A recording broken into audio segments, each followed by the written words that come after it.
Okay, I just want to inform everybody, we are also used to streaming live on YouTube now. And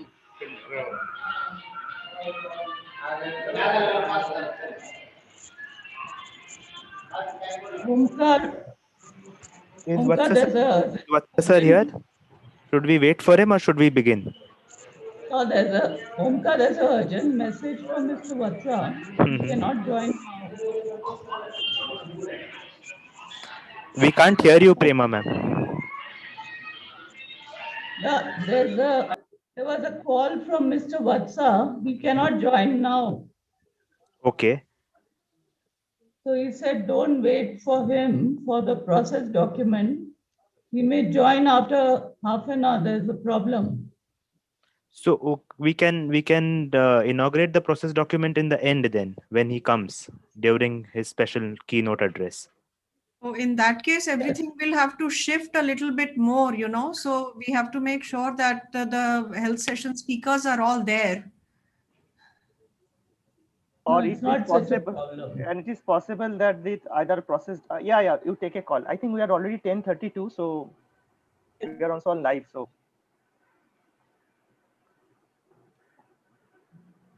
Okay, let's start. Sanjana, can you share this thing? yes, Agenda? yes.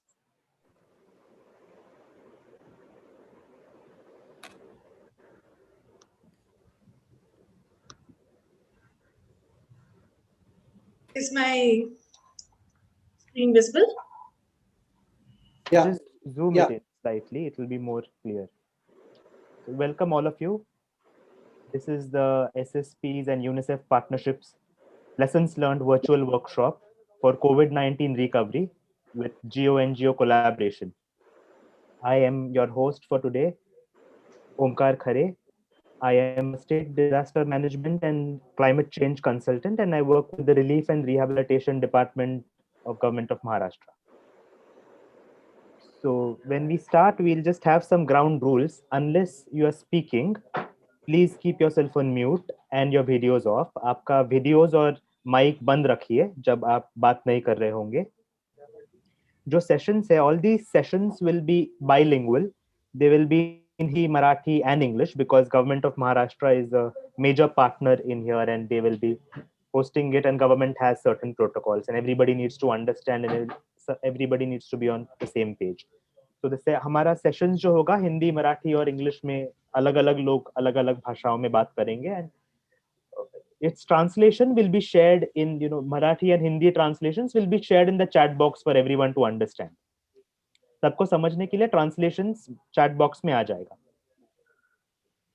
And जो भी speakers है अभी यहाँ पर available, I would request all the speakers to stick to their time because you see जो agenda है agenda में काफी टाइट शेड्यूल है तो सारे स्पीकर्स को मैं रिक्वेस्ट करता हूँ कि आप लोग अपना टाइम को पकड़ के चलिए and in case we in the interest of time, if we have to request you to wind up your session in 30 seconds or in a minute, please don't mind, kindly excuse us because that's purely in the interest of time. Now let me take you through the agenda very briefly. Basically our session has 6 components, 6 layers. The first one is, of course, the introduction, and Ms. Prema Gopalan, who is the executive director of SSP, will inaugurate and will set the context. Then there are followed by this, there are 3 technical sessions where there are panels. The first one is optimizing primary healthcare services in COVID-19 times. Here we have certain government officials and community members who have who responded to the recovery process in a very calm and steady way during the entire hodgepodge pandemic which was happening. The third session is about social sector recovery with a focus on vulnerable group. So in COVID, we all know all these vulnerabilities were stretched and capacities were stretched and vulnerabilities came out in very many ways. So we will focus on how social entitlements were there, how various vulnerable people were affected, how their things were working and everything.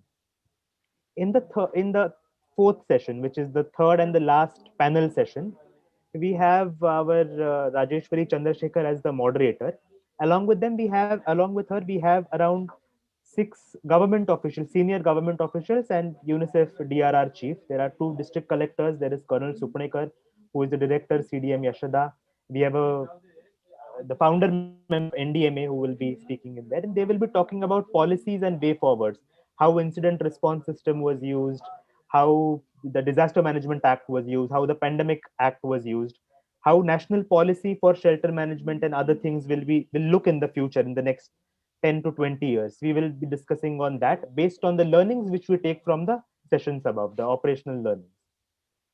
And last fifth session, not the last session, fifth session will be the most awaited one.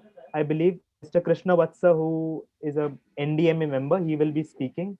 He will be talking about the role of Panchayati Raj institutions in building resilience of the community with respect to multi-sector, multi-hazard prone profiles of the states, like a big state like Maharashtra. And finally, the last session, which is the closing session, Mr.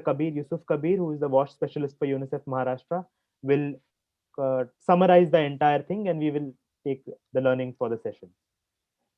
Thank you. Now I request Ms. Prema Gopalan, who is the Executive Director of SSP, to take over and set the context for the session.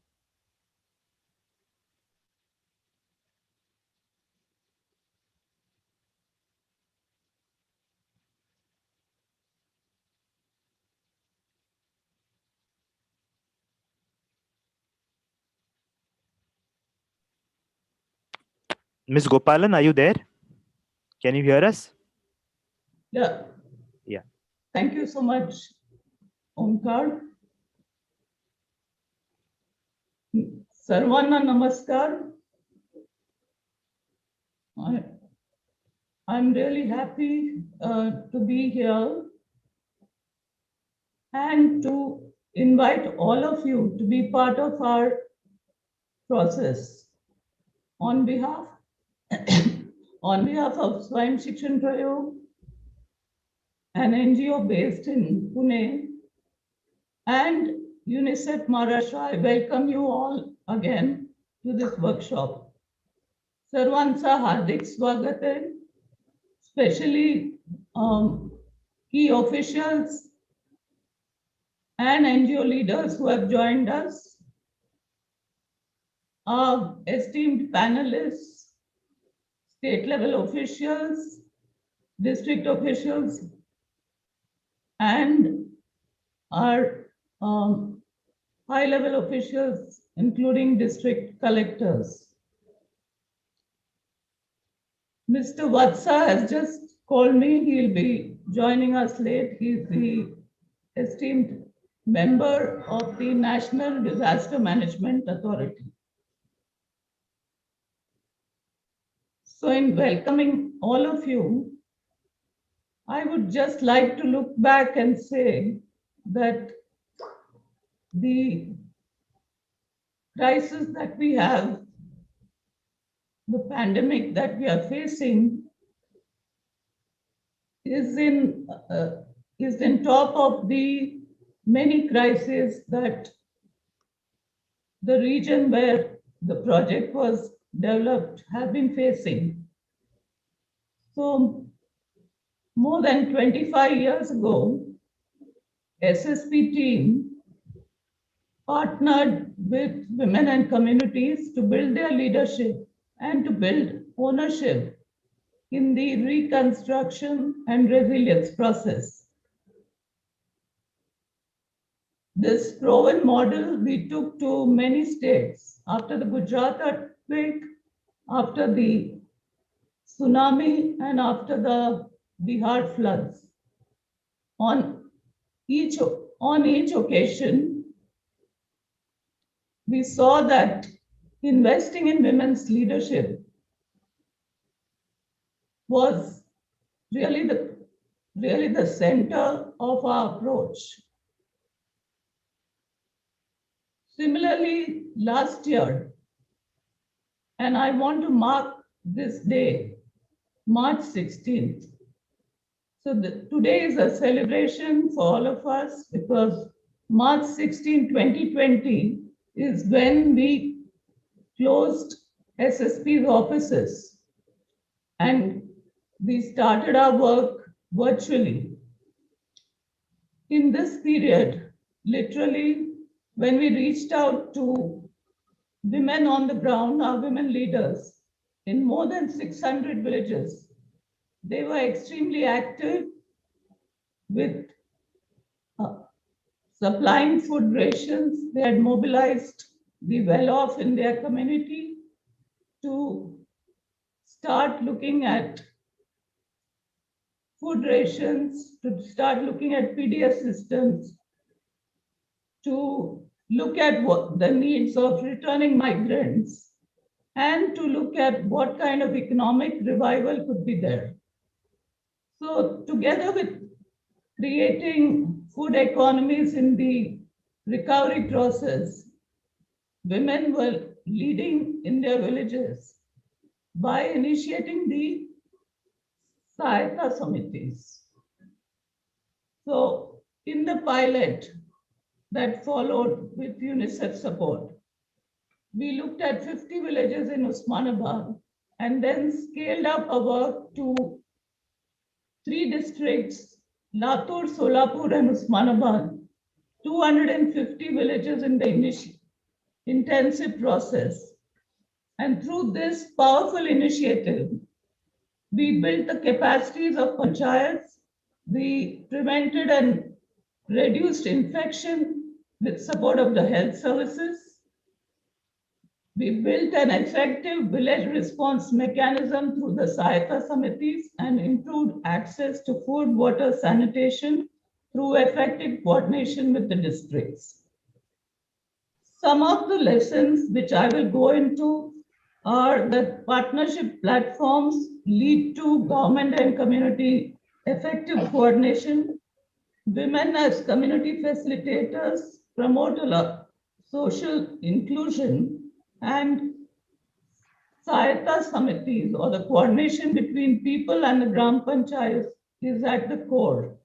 And in this program, we trained more than 5,000 Panchayat leaders. So I will stop with this, and if there are any questions, I'll take it up.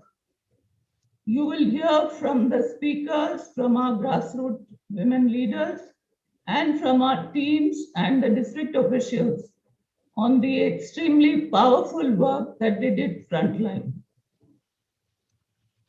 आप सब सुनेंगे हमारे leader से और official से कि क्या-क्या उन्होंने प्रोग्राम को आगे बढ़ाने के लिए और कोविड को दूर रखने के लिए किया है. Thank you.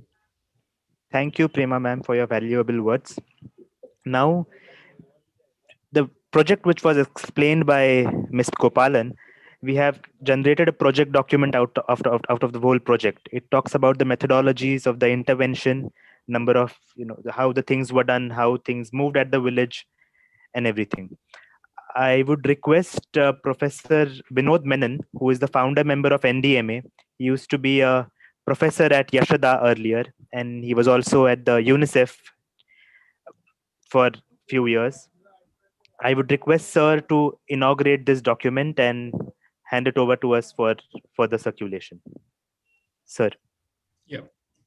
Thank you very much, Onkar. Actually, I think it is a great privilege and an honor to be invited to release this process document on the COVID resilient wash sensitive panchayats and communities in Maharashtra. The documentation of a project which was actually carried out in the period from July 2020 to March 2021 by UNICEF, supported by the multi-stakeholder engagement processes led by the government in the 3 districts, Latur, Osmanabad and Solapur.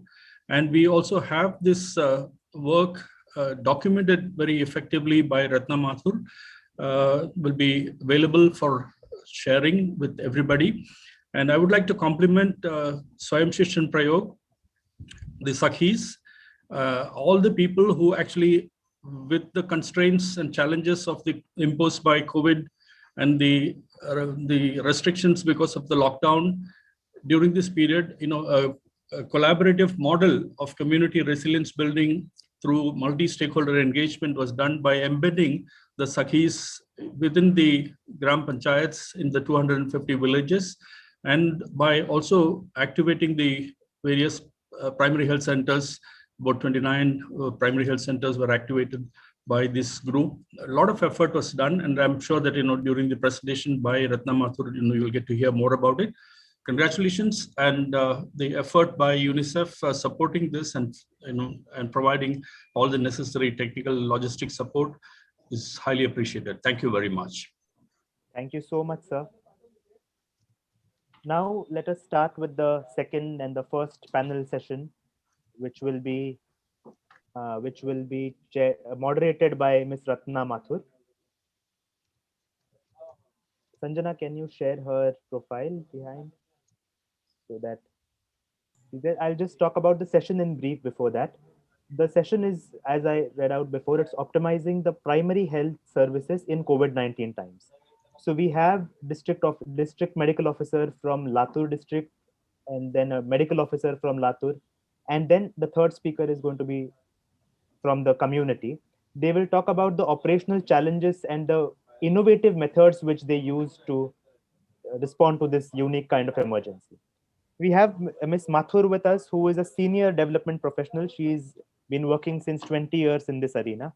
She has been in leadership positions in Sir Dorabji Tata Trust, Care India. Currently, she is in many boards of NGOs and institutes, and senior consultant and advisors to a lot of projects. Ratna ma'am, over to you. Thank you, Omkar. Today I will be also joined in this panel by Naseem Sheikh, who is the Senior Director and in charge of this project. There is a distinguished panel on optimizing primary health services in COVID times. And this was an unprecedented health challenge, and it was something which the health system responded to. And we will discuss today how the primary health system services responded. What are the ways in which all the stakeholders had to face all the risks together. The pandemic also particularly affected women who in any case have lower access to primary health. And we will see here how they handled the situation. We will also see how they and the others extensively used communication technology to supplement the health services and understand the ways in which primary health care got optimized. There are 4 speakers today to share their experiences and let us know the policy lessons for advancing public health, which will ensure better universal health care.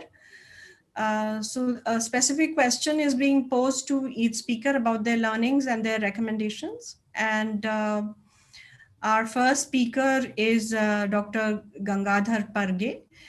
He is the District Health Officer for Latur, the government of Maharashtra.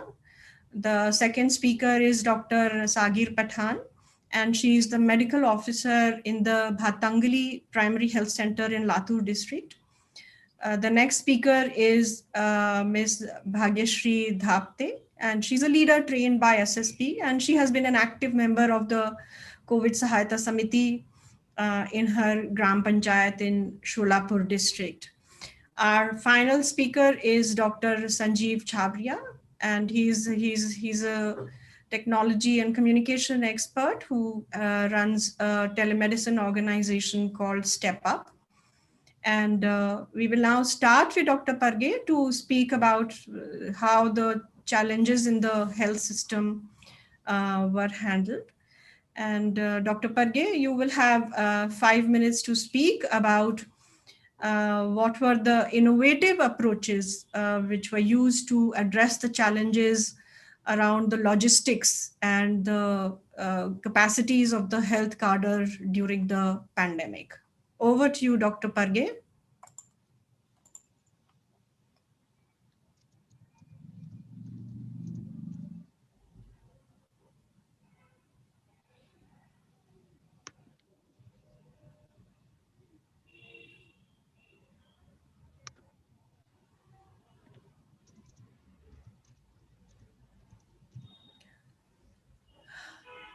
Omkar, is Dr. Parge able to connect?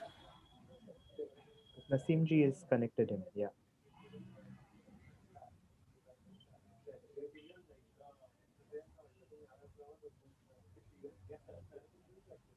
Naseem ji, can you hear us?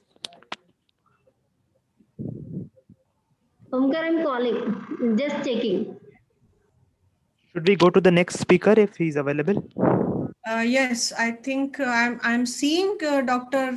Sagir Pathan. Should be Dr. Pathan. Are you ready to speak now? Yes, ma'am. Okay. All right. So Dr. Pathan, we have been I've been talking to you and heard extensively about your experiences. Could you please share with us the special measures which were taken by the primary health system to reach out to the villages to prevent the spread of COVID?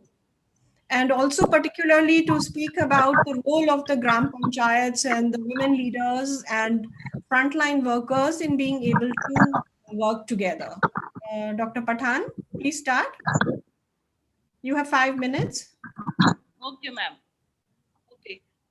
Good morning, everybody. I'm Dr. Pathan, myself, as Madam given the introduction of mine. I'm medical officer at PSC Bhatangri, hereby giving information about the participation of PRI during COVID-19 pandemic. First thing, we had meeting with the PRI. After the district level meeting, we had a meeting with PRI at our PSC level. PRI involved in this meeting where the village development officer, the Gram Sevaks, the Talati, the person from the revenue office, and then the teachers, a few sarpanch, Panchayat Samiti members, ZP members, Anganadi worker, Asha, and the health worker together. As the disease was new, we explained, and whatever we learned in the district level training, we explained the disease COVID-19, and then we explained the preventive actions to be taken at all levels at Gram Panchayat, or we had given the jobs and responsibility, roles and responsibility distributed to each one. We made a group of person, taking a person from every department, and this group was in every village. So we did it first thing, that group of person in every district giving the service. To start with, we had a surveillance to trace the house to house surveillance, to trace the traveler coming out from the village, also outside state and other districts. We had to screen the traveler, and there was a house to house survey, and transporting the traveler to the COVID care center for the quarantine purpose was the real challenging. Like the people were they were not ready. They were telling that okay, we don't have COVID, and why you are referring to the COVID care center. So quarantine a person to the COVID care centers, we take help of the Gram Panchayat, and then the Gram Sevak and the police party used to come with us for referring purpose. This was the first role of the PRI, I said. The second role of PRI in the formation of ACF. ACF is the anti-corona force. That is a team made by the Gram Sevak at the level of village. And the role of ACF was to note down and register in the at the level of the boundary of the village. They used to sit and note down and register in the register the whoever is coming out from the village, whether he's coming from the high risk area, a red zone area, other states, other districts. They used to note down who are coming from out and who is going out of the village. So like that, they had a keen observation on the entry in the village of the high risk group. So we could screen, and at the spot itself, we could know who is the high risk person entering the village, like a traveler. And the ACF had a chain of work. Like ACF used to inform the health worker, and health worker used to inform the identify the risk and then refer to the COVID care center or GMC by 108 and 102. At some places, we even had a private people like a Panchayat Samiti member or local leaders who helped us in transporting such person to the COVID care center. So this was the SCF role in the village level. The next role, the PRI role in village level COVID care center or village level quarantine center. When our district level COVID care centers were full, like there was a lot of rush and only the stay was the matter, and that time we decided to start the village level quarantine center. And the village level quarantine center was situated at the most of the villages. It was a ZP school was selected. The responsibility of Gram Panchayat to sanitize or disinfect the complete school premise with the hypochlorite solution was the thing, and making arrangements to stay the quarantine people in the appropriate environment, like the making the arrangements of the essentials like electricity, water, and food was their responsibility. And then Talati is the person from the revenue department. Talati was the person who was looking after the groceries of that quarantine person. Nighttime security was the little issue, like in the village level quarantine center. So Gram Panchayat used to appoint their class 4 or a person from their village for the security purpose. Then again, woman in the quarantine center, village level quarantine center, or a girl was had a big issue of the security. So they used to appoint a lady from the same village to for the security purpose. So this was the village level quarantine center, ZP school. And then the next is the survey PRA role in comorbid survey or survey of above 50 age, all these people, and then referring the people as per our findings. So all the Gram Panchayat provided us the pulse oximeter and thermal gun to each and every ASHA to screen these people. So this was the supply from the Gram Panchayat, and referring people less than 95 or so oxygen saturation was the thing in this. So that was real challenging. People never used to agree with us that like on screening you are finding that we are COVID likely to get the COVID and all. So they never used to agree with us. So we took the help of the local leaders and Gram Panchayat and the police party to transporting this person to the COVID care center or GMC as the risk indicated. So this was the thing in the referring the person. And then the role of PRI in formation of the containment zone.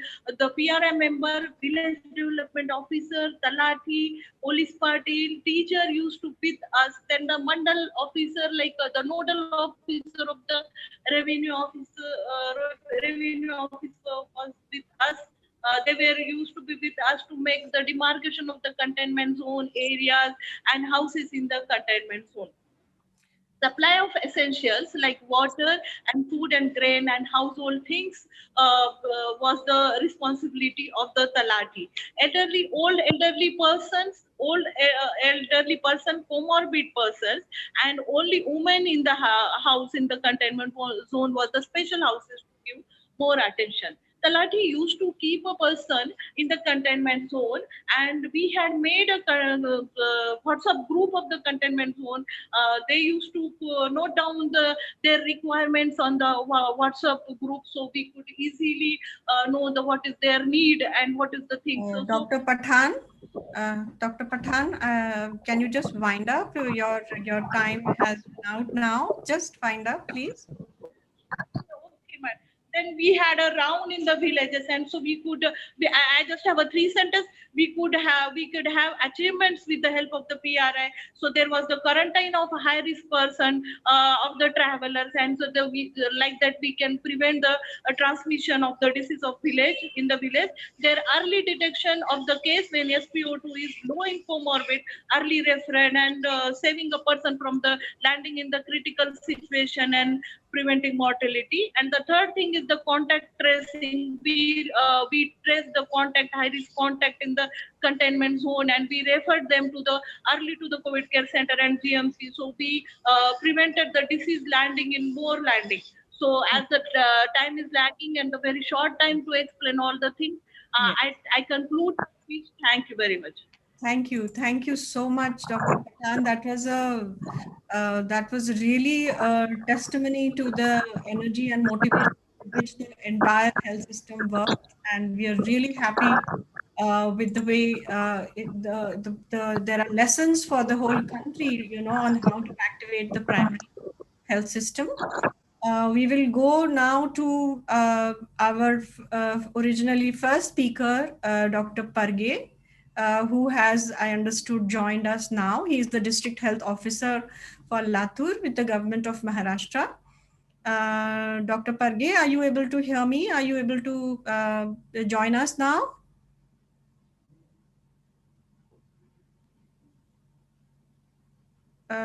Dr. Parge? Ma'am, sorry to say, I will just call him and confirm. Oh, I We just can got a see message him. that he We had can see confirmed. him. He's there on the call. No, he's not in the participants list. I will He's just. a co-host. Dr. Gangadhar Parge is seen in the co-host. Okay, Okay. so Dr. Parge, the question which I understand you will be speaking about is about the innovative approaches to address the challenges around logistics and the need for improved capacities of the health cadre, and the way this was done, adhering to the norms set by the national government and the state government. Would you be able to please share your experiences?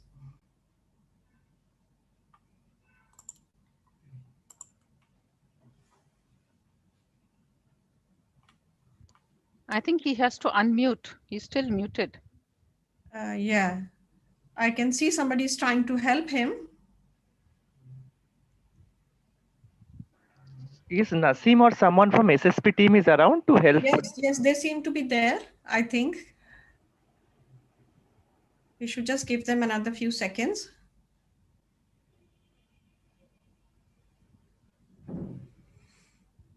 Omkar, can you unmute him from your command? I have requested him to unmute. I am doing that multiple times, but he has to unmute himself after it will pop up on his screen. Should we request the SSP team next one. to talk to him in the back end, and we'll start with Bhagyashree ji. And please have somebody talk to him on the phone to unmute and keep it unmuted until his turn comes. He has just joined from another device. He's joined from another device just now. Yeah. Oh, excellent. Yes, I can see Dr. Pathan. Dr. Parge? Dr. Parge, तुम्ही स्वतःच. Yes, sir. बोला. Yes, Dr. Parge, please speak about the challenges of the health system.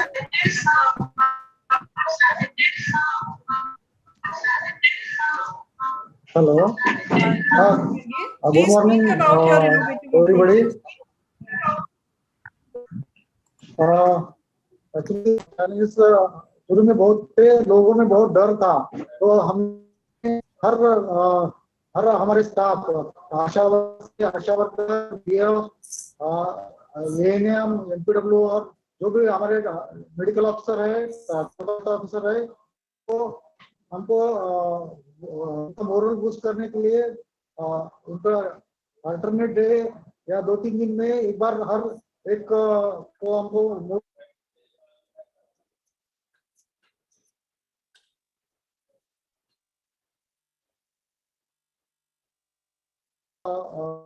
उनके हमला किया था और भी हुए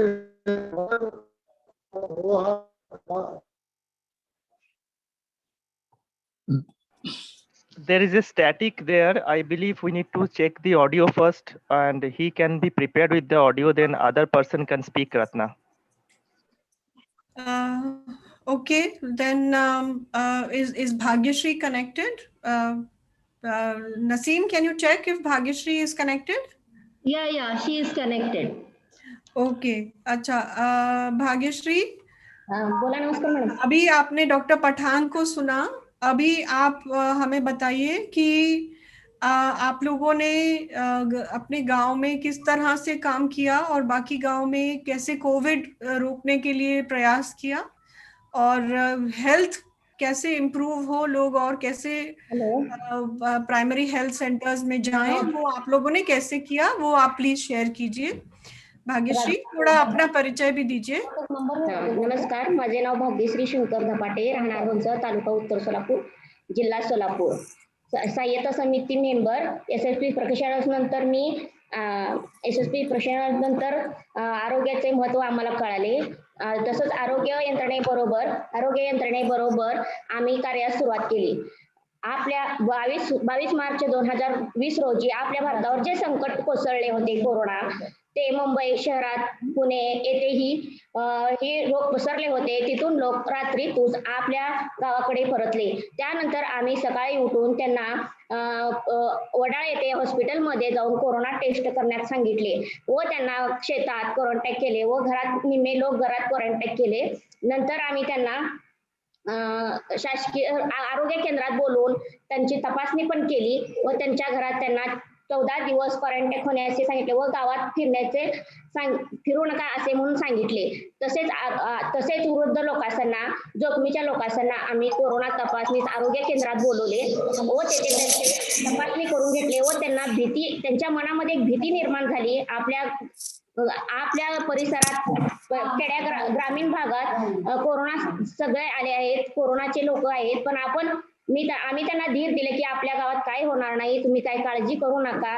त्यांना धीर दिले व त्यांची कोरोना टेस्ट करून घेतली. त्यानंतर गरोदर मातेसांना घरी जाऊन त्यांच्या पोषण आहाराची माहिती दिली व त्यांना वडाळा येथे जाऊन कोरोना चेक करण्यास सांगितले व तसेच त्यांचे दुसऱ्या दिवशी त्यांचे लगेच कोरोना STTचं लसीकरण पूर्ण केले व बाळांना सुद्धा 0 ते 1.5 वर्षाच्या बालकांना सुद्धा आम्ही सोशल डिस्टन्स ठेवून त्यांचे लसीकरण पूर्ण केले. त्यावेळेस गावात पण दुकानदार, किराणा व्यावसायिक लोकांना, हॉटेलवाल्यांनाही आम्ही गावात बोलवून त्यांना आरोग्य केंद्रात लसीकरण त्यांचे पूर्ण म्हणजे कोरोना टेस्ट त्यांना करण्यात दिली. त्यांची कोरोना टेस्ट करून घेतली व त्यांना दुकान 2 दिवस उघडायचं नाही अशी माहिती त्यांना दिली. त्यानंतर आम्ही गावातील गोरगरीब, विधवा, परित्यक्ता महिलांना शासनाकडून 10 लोकांना अन्नधान्य पुरवण केले व तसेच समिती सहाय्यता म्हणून आम्ही गावात मोठ्या लोकांना अन्नधान्य गोळा करून गहू, ज्वारी, तांदूळ काही रक्कम शेती खात्याला जमा केले. त्यानंतर आम्ही गावात माझी जबाबदारी सर्वे केला. त्यामध्ये आमच्या गावात 1480 लोकसंख्या आहे, 300 कुटुंब आहेत व 15 दिवस आम्ही 20 घरे असे माझे कुटुंब माझी जबाबदारी सर्वे केला. आशा वर्कर व आरोग्य सेविका यांच्यासोबत आम्ही हे पूर्ण सर्वे घरोघरी केला. कुणाच्या घरामध्ये कुणाला थोडासा ताप आला होता, कुणाला सर्दी आली होती, कुणाला खोकला लागला होता, तसेच त्यांना आम्ही रुग्णालयात जाण्यास सांगितलं व ते लोक घाबरून जात नव्हते. तिथं रुग्णालयात ती लोक घाबरून जात होते. त्यांना आम्ही समजावून सांगितलं की तुम्ही असं करू नका, की ही भीती नाही, या रुग्णालयात जावं लागते, गोळ्या घेतो, तरी पण ते जात नव्हता. तरी आम्ही आमच्या आरोग्य केंद्राकडून त्यांना गोळ्या, औषध व्यवस्थित नियमाप्रमाणे त्यांना व्यवस्थित दिले व 2 दिवसांनी अजून त्यांच्या घरात जाऊन त्यांना विचारपूस केले व तुमचे आरोग्य कसे आहेत, कसे नाही, कमी झालं का नाही. बालकांना सुद्धा सर्दी खोकला झाला की आम्ही लगे आटोक्यात आरोग्य केंद्रात जाऊन आरोग्य सेविका, आशा वर्कर आम्ही सगळेजण जाऊन त्यांच्या घरात त्यांना देखभाल केली. त्या लेकरांना बरं आहे का नाही ही चौकशी त्यांच्याकडून करून घेतली. तसेच लोक खूप घाबरत होते, आपण आता मरत आहोत, हा कोरोना आलाय, आपण ह्या जगात राहतच नाही असे लोकांच्या मनामध्ये एक भीती निर्माण झाली. ते आम्ही दूर करून टाकले व आमच्या गावात एकही पॉझिटिव्ह पेशंट भेटला नाहीये. आणि आमच्या सोबत बरोबर पोलीस अधिकारी सुद्धा होते आमच्या गावात. त्यांनी कधीच कुणाला बाहेर येऊ दिलं नाही किंवा वारंवार मास्क व सॅनिटायझर हाताने सारखं सॅनिटायझर वापर करण्यास सांगितलं त्यांनी. तसेच आम्ही इतर पण गोष्टी बाहेरचे लोक गावाकडे येऊ दिले नाही किंवा गावातले लोक बाहेर जाऊ दिले नाहीत. ती यासाठी प्रत्येक शाळेत पण आम्ही अंगणवाडीत किंवा अंगणवाडीच्या बालकांना सुद्धा आम्ही टॉनिकचे औषध वाटप केले. परत आरोग्य केंद्रात पण व्यवस्थित सोशल डिस्टन्स घेऊन लोकांना खूप अंतराने वेळ देऊन आम्ही त्यांचे सगळे पूर्ण कामे करून घेतली आहे. ती गावात पण गटारी ज्या लोकांना रोजगार नव्हता त्या लोकांना आम्ही गावात कामास व टाकी धुण्यास काही रोजगार करून मिळवून दिले आम्ही. एवढे बोलून धन्यवाद. Thank you Naseem. इसको आप ब्रीफली प्लीज इंग्लिश में ट्रांसलेट कीजिए और फिर उसके बाद डॉक्टर परगे को हम वापस बुलाते हैं. थैंक यू भाग्यश्री ताई. हेलो. Yeah, Hello? we हाँ, have, please बोलिए. we have translated in the chat box everything. हाँ. Please continue. Okay. So, Bhageshri Tai nicely described how the women and the Sahayata Samiti took role to reach out the all community in the and to improve the access of health services as well as to adopt the good health practices in their community to keep COVID free for their village. Now I want to invite Anjana to talk about our experience, how SSP and SSP team worked with PSC. Anjana, Anjana Tai, Anjana Tai, Anjana Sabre.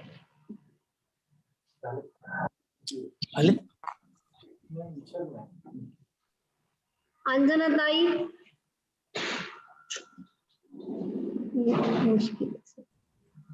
Naseem, maybe she can come back after Dr. Parge. Okay, okay. तो doctor परगे को start करने को बोलते हैं. Yes. हाँ, doctor परगे. Good morning.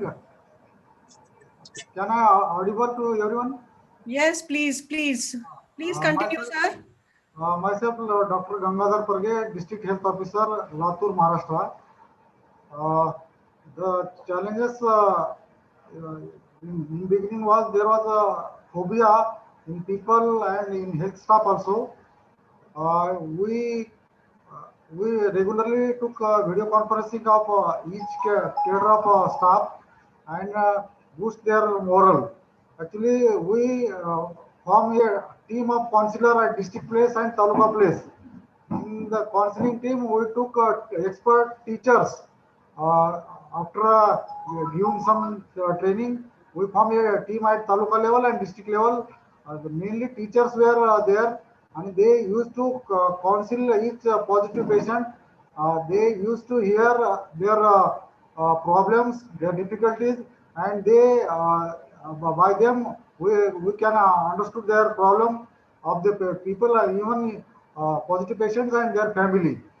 The team used to ask only about not only about the health of the patient, any difficulty they are facing.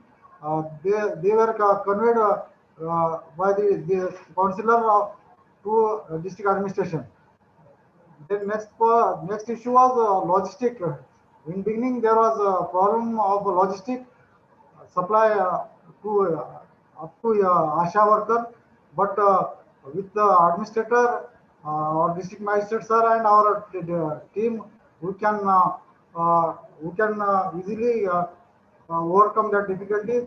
Actually, the government decision was that the district magistrate can give technical and administrative approval if district anything district needed. That decision of government was very helpful to the district, and we can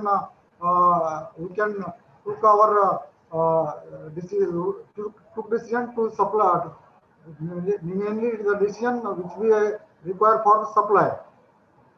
And then the phobia in the people and the community was so much that they used to avoid the public avoid to the health people. So we have to means we have to coordinate with the other departments, Mahsool, police, and other department to overcome the same difficulty. And everyone in our department, including our director madam, secretary sir, commissioner sir, and district administrator, they helped in every fashion. Even SSP also help at that time. Thank you. Okay. Thank you doctor परगे. अभी 1 minute आप और please लीजिए, ये बताने के लिए कि आप लोगों ने किस तरह से रेगुलर मीटिंग्स करी और जो जो प्रॉब्लम्स आ रही थी हेल्थ कार्डर को, फ्रंटलाइन हेल्थ वर्कर्स को, उसके लिए आपने कैसे रेगुलर मीटिंग करके उनकी प्रॉब्लम सॉल्व करी, उसके बारे में भी थोड़ा बताइए। एक्चुअली हमने हमारा जो आरटी सिस्टम है वो तो स्ट्रेंथन किया है।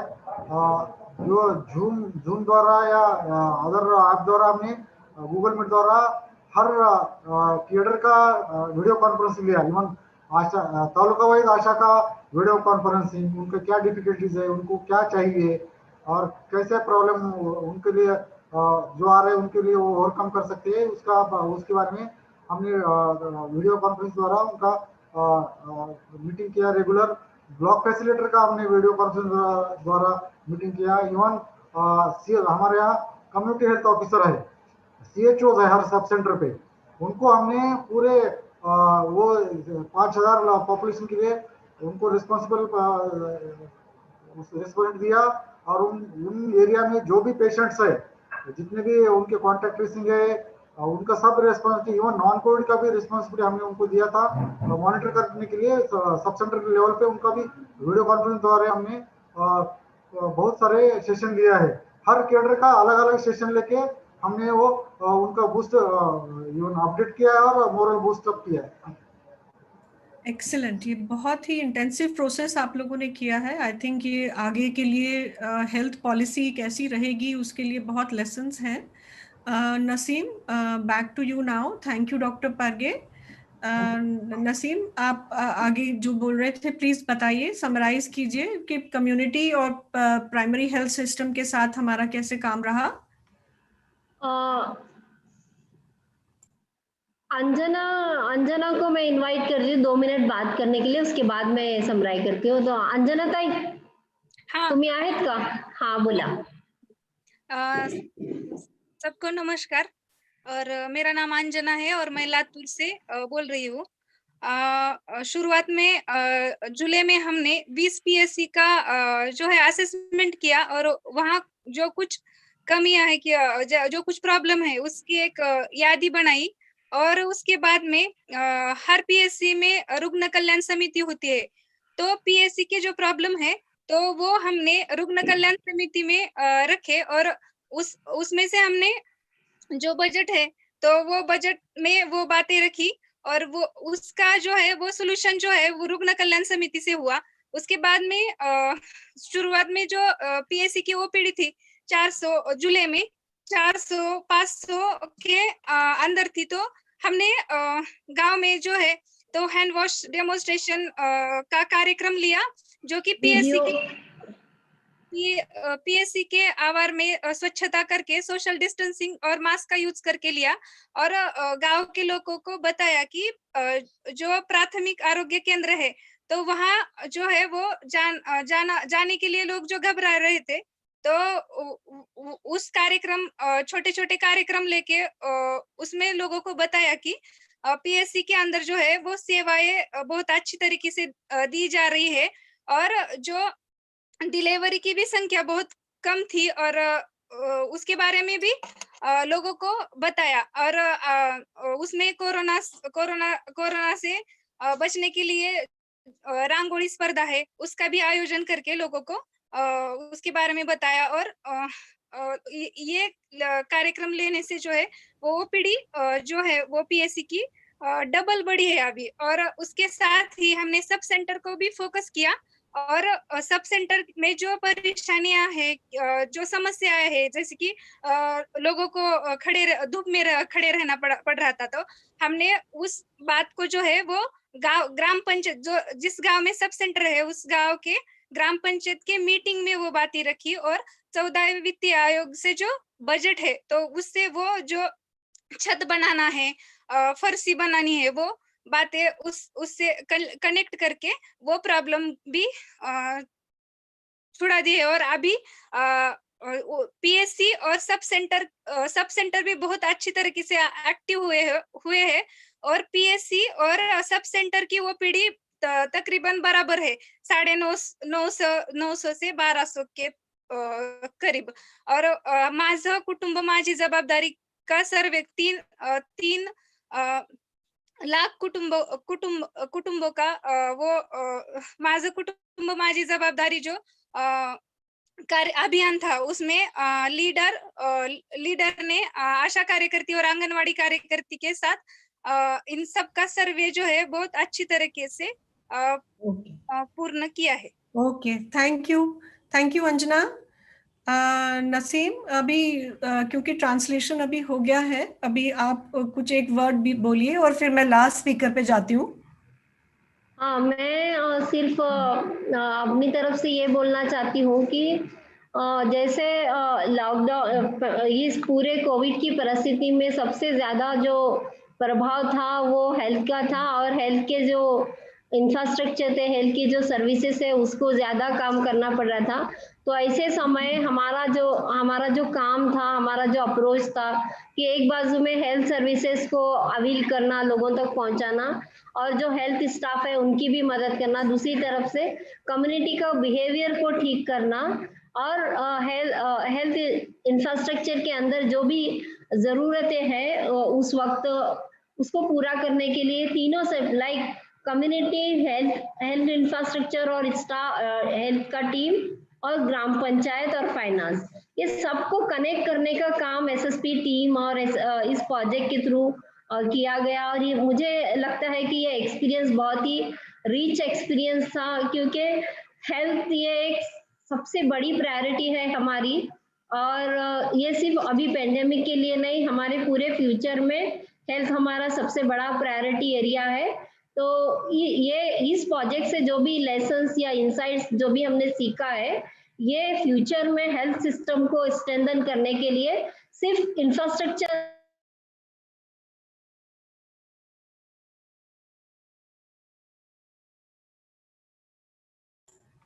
Naseem, we cannot hear you. Naseem, we cannot hear you. Ratna ma'am, you can close the session. Okay. Okay, so Naseem, thank you for summarizing. We will now go to Dr. Sanjeev Chhabria. He will speak about the way telecommunication has helped in how this has helped in supplementing the primary health system. Dr. Chhabria, please start. Hi, good morning, everybody. Pleasure to meet everybody here this morning. I'll be cognizant of time because I know we're running a little bit late, and stick to the schedule. Really, I think technology, as all of us have discovered during this pandemic, has become a key component to being able to provide effective services. And it's ironic that before the pandemic, telemedicine was actually quote unquote illegal in the India, but necessity is the mother of invention. And glad that in some ways, the ability to provide healthcare through technology has been happening. It all started with a few citizens basically wanting to participate in the effort of curbing the pandemic, recognizing that the infrastructure would be overloaded. So really our entire approach was, how can we build something that's going to complement and be augment the government resources? Because at the end of the day, we don't have an infrastructure by means of which we could provide services. So it started off with a small seed of starting a helpline where people could call just for any kind of concern. And from there, it kind of gradually mushroomed into a whole suite of services. So when we initially started this platform through the telemedicine service, we got calls for food, we got calls for sanitization, we got calls for a whole bunch of different things, because we integrated, actually the first place that we did something was in the state of Karnataka, where we integrated with the existing 104 helpline. Right. Over that time, as we kind of started, there was no solution developed. The suite of solutions grew from being able to do pre-COVID triaging. So for somebody that had symptoms, to be able to provide a platform by means of which they could talk to a doctor to determine whether there was a risk for COVID at all or not, and to be able to provide some guidance and counseling. Have to remember, in the initial days, testing was not as easily available. There was a tremendous amount of panic, and the slightest symptoms, people would rush to the hospitals, right? So at the end of the day, we had this platform by means of which people were calling in, but we were also getting data from state and district authorities. And it's important to be able to monitor these patients over a period of time to ensure that people who are in home isolation will continue to stay safe and not progress. What was happening with a lot of with some people was that they were going into the cytokine storm, and it was silent at times. So we have a mechanism by means of which we would make daily calls to these patients who were COVID positive to find out what their symptoms were, whether there were any change in symptoms. And again, if there was any change, we would get them to talk to a doctor on our platform, and then if required, to escalate it to the state authorities. We had constant connection with the war rooms in the places that we were providing these services, and we really found that it was because of technology we were able to achieve scale. So the key component is that there's availability of mobile phones pretty well everywhere in the country. Even smartphones are not absolutely required to avail of telemedicine services to provide counseling on the phone. And during this entire time, in addition to providing COVID specific services, we also started a mental health line, recognizing that there was a tremendous amount of anxiety associated not just with COVID but also with social isolation. We keep using the term social distancing, but it's actually physical distancing that we're doing. Social distancing has resulted in a lot of mental health problems all over the country. So we started a mental health line. Again, because of the utilization of technology, we were able to achieve scale over a very, very short period of time. And we think that, things that we've built right now are valuable tools to be able to do surveillance for any disease process. Whether it's COVID, whether it's tuberculosis, or immunization tracking with children, or whatever else have you. So yeah, that's basically, I think technology is here to stay. It's a key component of what is going to be services that are going to be integrated with it. Everybody always says that, medicine is part science, part art, and incorporated in that is the technology, which provides the ability to do the scientific component of aggregating data, analyzing data, and rapidly responding to data that we're seeing. And there's the art component of it, which allows the volunteers, the doctors that were engaged with us, all of the volunteers to be empathetic and reach out to the patients that were there. So I think all in all, we've covered, I think, almost 20% of India's COVID positive population, in addition to a lot of calls that we receive for many, many other queries. In a nutshell, kind of that's what the role of technology was. And back to you, Ratna. Happy to answer any questions that may have arisen. Thank you, Dr. Sanjeev. That was really a very exciting presentation, and it shows us the way, different players can come together to improve the health system. We will now open the floor to any questions. I'm seeing that I don't think there are any questions now. So I'm going to close the session now, and we've clearly seen in the session the multiple ways in which the pandemic affected the health system. And we also saw excellent demonstration of the potential of the rejuvenated public health system in addressing the healthcare needs of the most vulnerable people, particularly of women. The collaborative approach of the government, community, and civil society has shown us that better ways of working with public health are not only possible, but are also sustainable on a large scale. And some of these methodologies are detailed in the process document, and I would urge UNICEF, state government, and national authorities to ensure that these learnings about primary healthcare are heard and universalized. Thank you, and to all the speakers, and I'm handing over to Omkar now. Omkar? Thank you, ma'am. Thank you for such a power-packed session. You were great in moderation.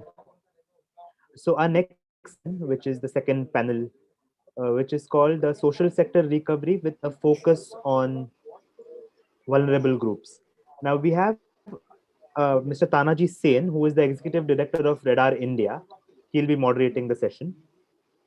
Radar is an organization who was patron in doing social sector recovery in, I think, more than 4 or 5 states now, including Maharashtra. That's how he's here. In the session, we will have a block development officer, a tahsildar, and a community member who will be speaking. They'll be speaking about the various social schemes, the social entitlement schemes which are available at the village, and how they were challenged during the pandemic. Over to you, Tanaji sir. Thank you, Omkar, and good morning. We continue rapidly on to the next session. This session is primarily going to look at the nature of social sector recovery and protection assistance, which was critical to provide for the needs of the most vulnerable households, along with the support to the returning, transient, and displaced migrants. A lot of the solutions that were provided both by the government and community leaders adapted to the local context. And this was instrumental in their effectiveness. And we will hear from our panelists on the same. This morning, we are joined by three panelists. The first panelist on our session is Mr. Manoj Bapurao Raut. He is the BDO of Deoni block. He is a mechanical engineer and a member of the disaster management committee there. Mr. Raut, if you're ready, if you can confirm that you are able to speak now.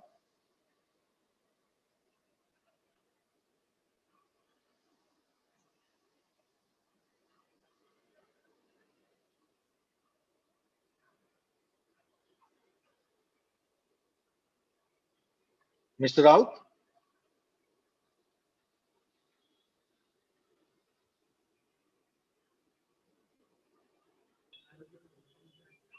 There is a speaker, BDO Osmanabad. Are you there? Mr. Raut साहेब तुम्ही आहात का कॉलवर?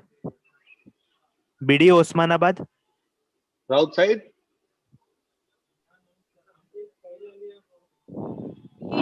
Should we move to the next speaker? Yes, yes. आहेत का? Host ने unmute केलं होतं मला. अच्छा. हाँ, बोला. Mr. Raut will be speaking on the challenges of the MGNREGS and the facilitation of women's leadership in PRIs and COVID-19 Sahayata Samitis. Over to you, Mr. Raut. Yes. Am I audible? Yes, please. Okay. I am Manoj Raut, BDO Deoni, District Latur. My topic is the challenges of MRGS and the role of women in PRI. So I will mug up in the 5 minutes. I had another work to go. So I'm going to the 4 components. The first one is the anti-corona first, then the health checkup, and the emergence and the Gram Panchayat machinery, and the coordination between the inter-departments. So firstly, I'm going through the ACF. The ACF, as told by the Miss Pathan ma'am, the ACF concept of the Honorable G. Srikant sir. Actually, the concept behind the ACF is the young aspirants who are preparing for the civil services. We can give the collector sir told that we can give them chance to serve for the people before entering in the civil services. So we appeal them. You can come here, join anti-corona force and work in the COVID situation. Then on the behalf of that appeal, the more than 1,000 young aspirants joined us with in the anti-corona force. So we prepare one Google form. The role of that Google form is every anti-corona force who we are preparing the anti-corona nakas check post. We posted 2 ACF for 1 check post. They filling all the details of the passengers who are traveling on that nakas and entering in the Google form. So and we were giving the access of that Google form to the health machinery and all the line departments. So it is easy to trace the people who are having travel history and any symptoms is there. So another special drive we have taken in the village Chavanhipparga, the Sakhi from the SSPs. We were from the women anti-corona force. All the women who came with the administration and told us that we will also participate in the ACF. So all the women are from the SSPs. We appointed them in a daytime for the check post. It was very interesting that the women anti-corona force had collected more than 200 and 500 fine in one day. They were more efficient than the another male ACF. So we are having because of that we had the data of all the travel history, and we collect it and transport to the another department. The first lesson we had from this ACF is that the community participation is necessary in the disaster management. The second, then on the occasion of the Doctor Day, 1 July, we had organized one health checkup in whole talukas. We had started from the 7 o'clock to 7 p.m. 7 a.m. to 7 p.m. in the of that 12 hours, we check up more than 23,000 people in the taluka.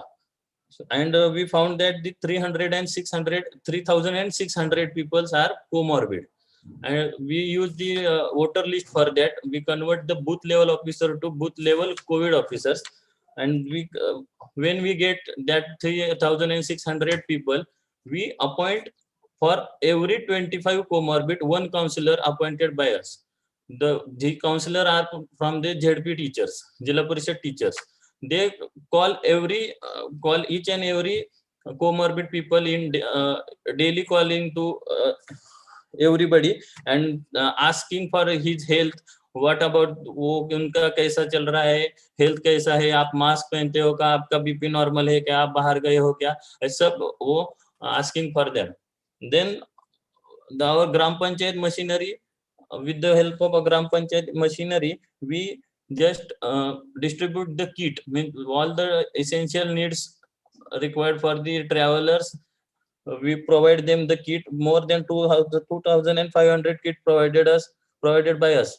Then we did one innovative program. Our COVID center is having the more than 50 capacity. When we discharge patient, we plant one tree for when we discharge. वो जब हम उन्हें discharge करते थे तो हम उनके नाम से एक ट्री वहां लगाते थे. ऐसे करके हमारे पूरे जो कोविड सेंटर था उसमें more than 50 plantation वहां पे हो गया हमारा. Then in the emergencies, there is a limitation for emergencies because of the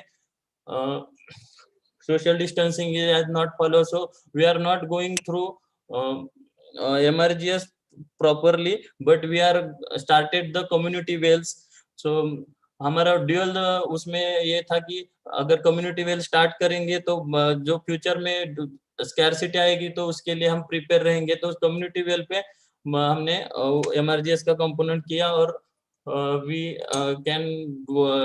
could give them the employment. Then gram panchayat we were given the in the 14 Finance Commission, we given the PHC all the machinery required, like the BP apparatus, oxygen concentrator, oxygen cylinder, means all the requirement required to strengthen the PHC. We are given in the 14 Finance Commission. Then हमने पूरे ग्राम पंचायत तरफ से हर जो कोई comorbid था हमारा 3,600 सबको हमने मास्क प्रोवाइड किए, सैनिटाइजर प्रोवाइड किए फ्री में. देन और ये सब से हमारे एक ध्यान में आया कि coordination is the key. Means when we handle this COVID like situation, the inter department coordination is the key for our success. Means we didn't issue a single notice to any cutting edge people. हमने किसी को भी notice नहीं दिया, हमने किसी को भी कोई letter bomb, we can call it the letter bomb, we didn't use any letter bomb, we didn't issue any letter to any of them. Means हमने अब ये हमारी रिस्पॉन्सिबिलिटी नहीं है, हम ये तुम्हारी है, ऐसा कुछ भी नहीं किया. सबने कोऑर्डिनेशन से काम किया तो इसका इफेक्ट हमें मिला.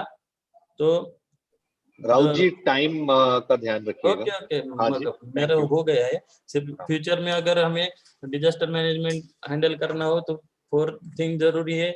एक हमने वो disaster, we can know the disaster, then involvement of people, then inter-department coordination, and the most important is that we can have the funding. So thank you all. This is धन्यवाद. Thank you very much. Our next speaker, I will summarize आपने जो कहा और बाकी presenters का एकदम end में. And if there are any questions, please chat box में डाल दीजिएगा. Our next speaker is Mr. Mali. He's the Tehsildar of Osmanabad, and he has held various positions with the government of Maharashtra across different levels and in different districts. He'll be speaking on the actions taken for improved food relief, public distribution, and social security systems. Mr. Mali, over to you. हाँ नमस्कार. धन्यवाद. Namaste. Thanks for joining me in this session. पहले corona जहाँ जब केंद्र सरकार ने घोषणा की कि कोरोना पैंडेमिक का के वजह से लॉकडाउन किया जाएगा, तभी से बड़े स्ट्रगल सभी जो गवर्नमेंट मशीनरीज है और लोगों को बहुत सफर करना पड़ा. पहला ही टाइम था, क्या करें क्या नहीं, ऐसा सबके मन में सवाल थे. जो डॉक्टर्स हो, एडमिनिस्ट्रेटर हो, लोग हो, सभी के मन में था कि अभी क्या करना है क्या नहीं. तो सबसे पहले अभी पिछले स्पीकर ने बताया कि कोऑर्डिनेशन का टाइम था. कोऑर्डिनेशन इज द की वर्ड इन दिस पेंडेमिक. तो उसी के दौरान हमने जो लोग लॉकडाउन की वजह से फंसे हुए उनके लिए शेल्टर कैंप्स अरेंज करना था. शेल्टर कैंप के लिए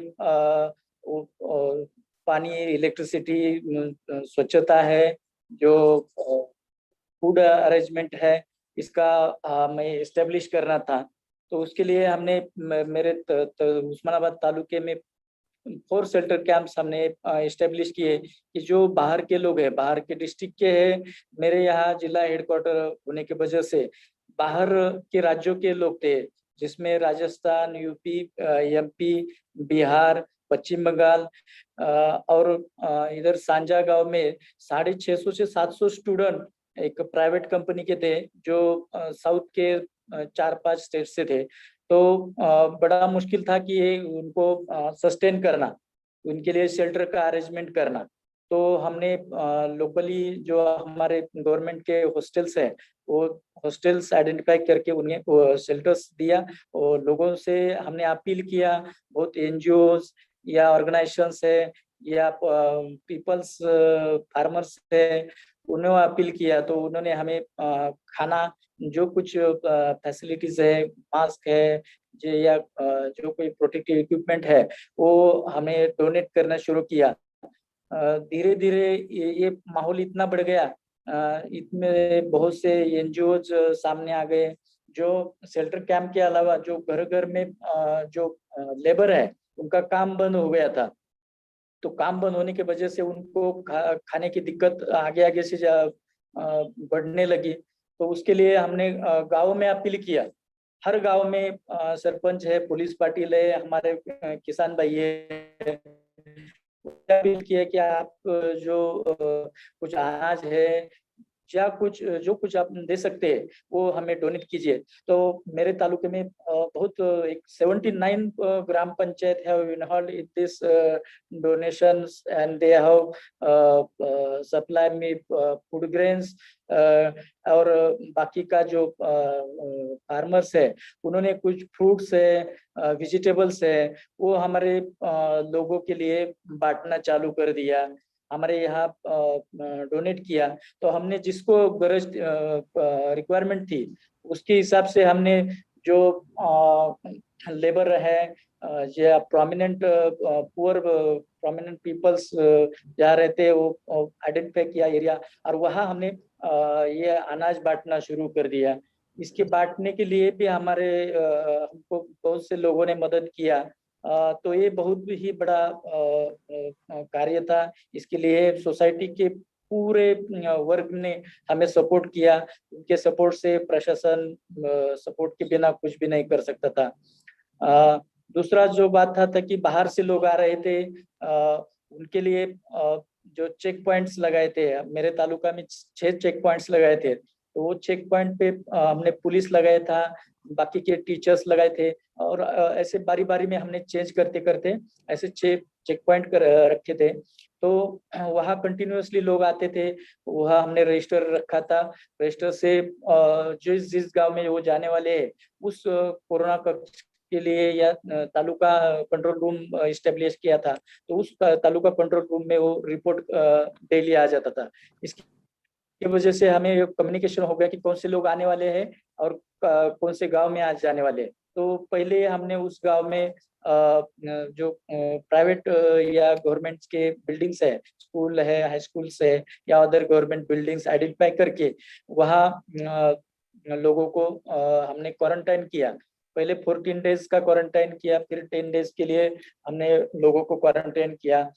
इसके लिए हमने गांव स्तर पे कोरोना का जो कक्ष ओपन किया था, उसमें हमारे विलेज लेवल के सभी स्टाफ थे, जो ग्राम सेवक है, तलाटी है, कृषि सहायक या अदर हमारे पुलिस पाटिल, आंगनवाड़ी, आशा, सभी के हमारे लोग उसमें थे। तो उसमें पहले दिनों में शुरुआती में सिर्फ रजिस्टर मेंटेन करके उनको टेम्परेचर है क्या है करके उनको क्वारंटाइन करने का और उनको अनाज वगैरह फूड सप्लाई करने का काम था, पानी सप्लाई करने का। बाद में सर्विलेंस का काम बढ़ गया, तो सर्विलेंस के लिए भी हमने विलेज लेवल के सभी हेल्थ वर्कर्स और अदर स्टाफ को डिप्लॉय करके सर्विलेंस किया, जिसमें हमारे SSP के भी लोगों ने हमें सर्विलेंस में बहुत मददगार साबित हो गया। बाद में जैसे आगे क्वारंटाइन का पीरियड जाता रहा, उसमें फिर क्वारंटाइन सेंटर्स इस्टेब्लिश करने का था। तो क्वारंटाइन सेंटर के लिए हॉस्टल, स्कूल्स या अदर विलेज में है तो फार्म हाउसेस भी हमने देख रखे थे। तो ऐसे क्वारंटाइन सेंटर्स इस्टेब्लिश किए। लोगों का पहले बहुत मन में डर था, तो चेक करके हमें उधर क्वारंटाइन सेंटर में डालते हैं वगैरह, ऐसा डर के मालिक जी आपका टाइम हो गया है, आप थोड़ा क्लोज कर देंगे प्लीज। मैं ब्रीफली कंक्लूड करता हूँ। तो क्वारंटाइन सेंटर एस्टेब्लिश किया। बाद में टेस्टिंग का बहुत बड़ा प्रॉब्लम था उस्मानाबाद में, हॉस्पिटल्स और टेस्टिंग लैब का प्रॉब्लम था। तो हमारे उसके समय के कलेक्टर मैडम दीपा मुदोल मैडम, उन्होंने इसके बारे में बहुत एग्रेसिव इनिशिएटिव लिया और हमारा जो कोरोना पैंडेमिक है उसमें बहुत हेल्पफुल हुआ। सभी समाज के वर्ग ने हमें यहाँ सहायता दिया, इसलिए हम कोविड पैंडेमिक में अच्छी तरह से कुछ काम कर सके और जो सोसाइटी के पिछड़ा वर्ग था उनके लिए थोड़ा बहुत हम हेल्प कर सके। Thank you for the joining. धन्यवाद Malik ji, thank you very much. Our last speaker on this session is Ms. Patil. Ms. Vaishali Patil, she is a community leader and community volunteer. She was a member of the Sahayata Samiti, COVID-19 Sahayata Samiti in Wagholi, Osmanabad, and she was instrumental in connecting community to the yes. Marathi or Hindi to Vaishali? Can you Okay. speak in Marathi? हमारे अगले speaker हैं miss Vaishali Patil.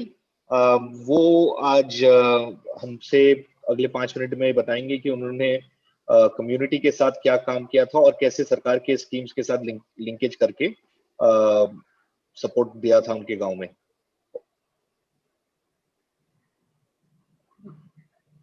नमस्कार, माझे नाव वैशाली पाटील, मुक्काम post Wagholi, taluka जिल्हा उस्मानाबाद। मी ग्रामपंचायत वाघोली येथे Covid सहाय्यता समिती सदस्य आहे। SSP कार्यकर्ते ज्यावेळेस गावामध्ये आले त्यावेळेस त्यांनी कोविड सहाय्यता समिती स्थापन करण्यास सांगितले व ती समिती स्थापन केली। त्यानंतर पूर्ण देशात हा कोविड व्हायरस पसरला, याला अपवाद माझा गावही राहिला नाही। गावामध्ये कोविड व्हायरस येऊन पोहोचला, पण तो पोहोचला तो गरीब व दलित वस्तीमध्ये। त्यानंतर गावामध्ये खूप खळबळ उडाली। गावातील लोक त्या लोकांना गावातील लोकांनी त्यांच्याशी कोणताही संपर्क ठेवला नाही, त्यांच्याशी बोलणी हे टाळू लागले। त्यामुळे या दलित वस्तीतील लोकांचा मुख्य व्यवसाय शेती असल्यामुळे यांच्या शेतीमध्ये रोजंदारी असल्यामुळे यांच्यावर उपासमारीची वेळ आली। त्यानंतर हे लोक कुटुंबामध्येच राहिले। पण यांच्याकडे कोणताही अन्नसाठा उपलब्ध नसल्यामुळे यांची चूल बंद झाली. त्यानंतर गावामध्ये सहाय्यता समितीने एक बैठक ठेवण्यात आली. या बैठकीमध्ये असा ठराव करण्यात आला की गावातील पूर्ण राशन दुकानात जाऊन तेथे स्वतः जातीने समितीतील लोकांनी समोर उभे राहून त्यांना अन्न पुरवठा होतो का नाही हे पाहणे, होत नसेल तर तो देण्यास सांगणे. अशा प्रकारे सहाय्यता समितीने त्या गावातील लोकांना अन्न पुरवठा पुरवला. त्यामुळे त्यांचे भूकमारीचे संकट टळले. त्यानंतर गावामध्ये शासनाची कोणतीही योजना उपलब्ध नव्हती. यामुळे गावात त्या लोकांना रोजंदारी मिळावी यासाठी सहाय्यता समितीने गाव स्वच्छ करणे, कचऱ्याची विल्हेवाट लावणे, नाल्या दुरुस्ती करणे, नाल्या उपसणे यासारख्या छोटी छोटी कामे त्यांना रोजंदारी स्वरूपात दिली. यामुळे त्यांना त्या काळात रोजगार मिळाला. त्यानंतर मिळाला व त्यांना आर्थिक परिस्थितीला हातभार लागला. त्यानंतर गावामध्ये SSP ने साबण आणि मास्क वाटप केले. त्यानंतर गावामध्ये ज्या निराधार महिला आहेत, ज्यांच्यावर खरोखरच कुटुंबाची जबाबदारी आहे, पण त्यांची आर्थिक परिस्थिती अशी खूप बिकट आहे की त्या स्वतः तालुक्याच्या ठिकाणी जाऊ शकत नाही, त्यांना काही माहिती नाही. अशा महिलांना भेटून आम्ही स्वतः तेथे जाऊन त्यांच्याकडून निराधार पेन्शन योजनेचे कागदपत्रे घेऊन स्वतः ग्रामपंचायत मध्ये जाऊन त्यांचे रहिवासी काढून तलाठी साहेबांकडून त्यांचा उत्पन्नाचा दाखला घेऊन तालुक्याच्या ठिकाणी जाऊन फॉर्म आणून भरून स्वतः आम्ही तहसीलदार साहेबांकडे जमा केले व या निराधार पेन्शन योजनेचा आम्ही त्यांना लाभ मिळवून दिला. अशाच प्रमाणे आम्ही राशन कार्ड, आरोग्य विमा अशा योजनांचा लाभ मिळवून दिला. आम्ही ज्याप्रमाणे आमच्या तालुक्यात काम केले त्याचप्रमाणे तालुक्यामध्ये प्रत्येक गावात कोविड सहाय्यता समितीने ह्या योजना राबवल्या. यामुळे त्या काळामध्ये कोविड व्हायरसच्या काळात जे प्रत्येक गावावर आलेले संकट होते ते दूर झाले. धन्यवाद.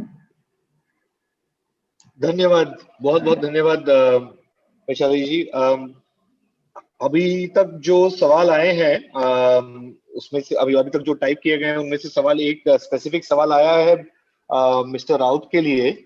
मिस्टर राउत, सवाल ये है कि अगर अभी जो परिस्थिति है जिसमें हम देख रहे हैं कि कोविड का वापस केस नंबर बढ़ रहे हैं, आंकड़े बढ़ रहे हैं, तो उस हिसाब से अभी आपने जो काम किया उससे आपने जो जाना है, तो अभी रिसर्जेंस होने से आप क्या अलग करेंगे या क्या करने की जरूरत होगी?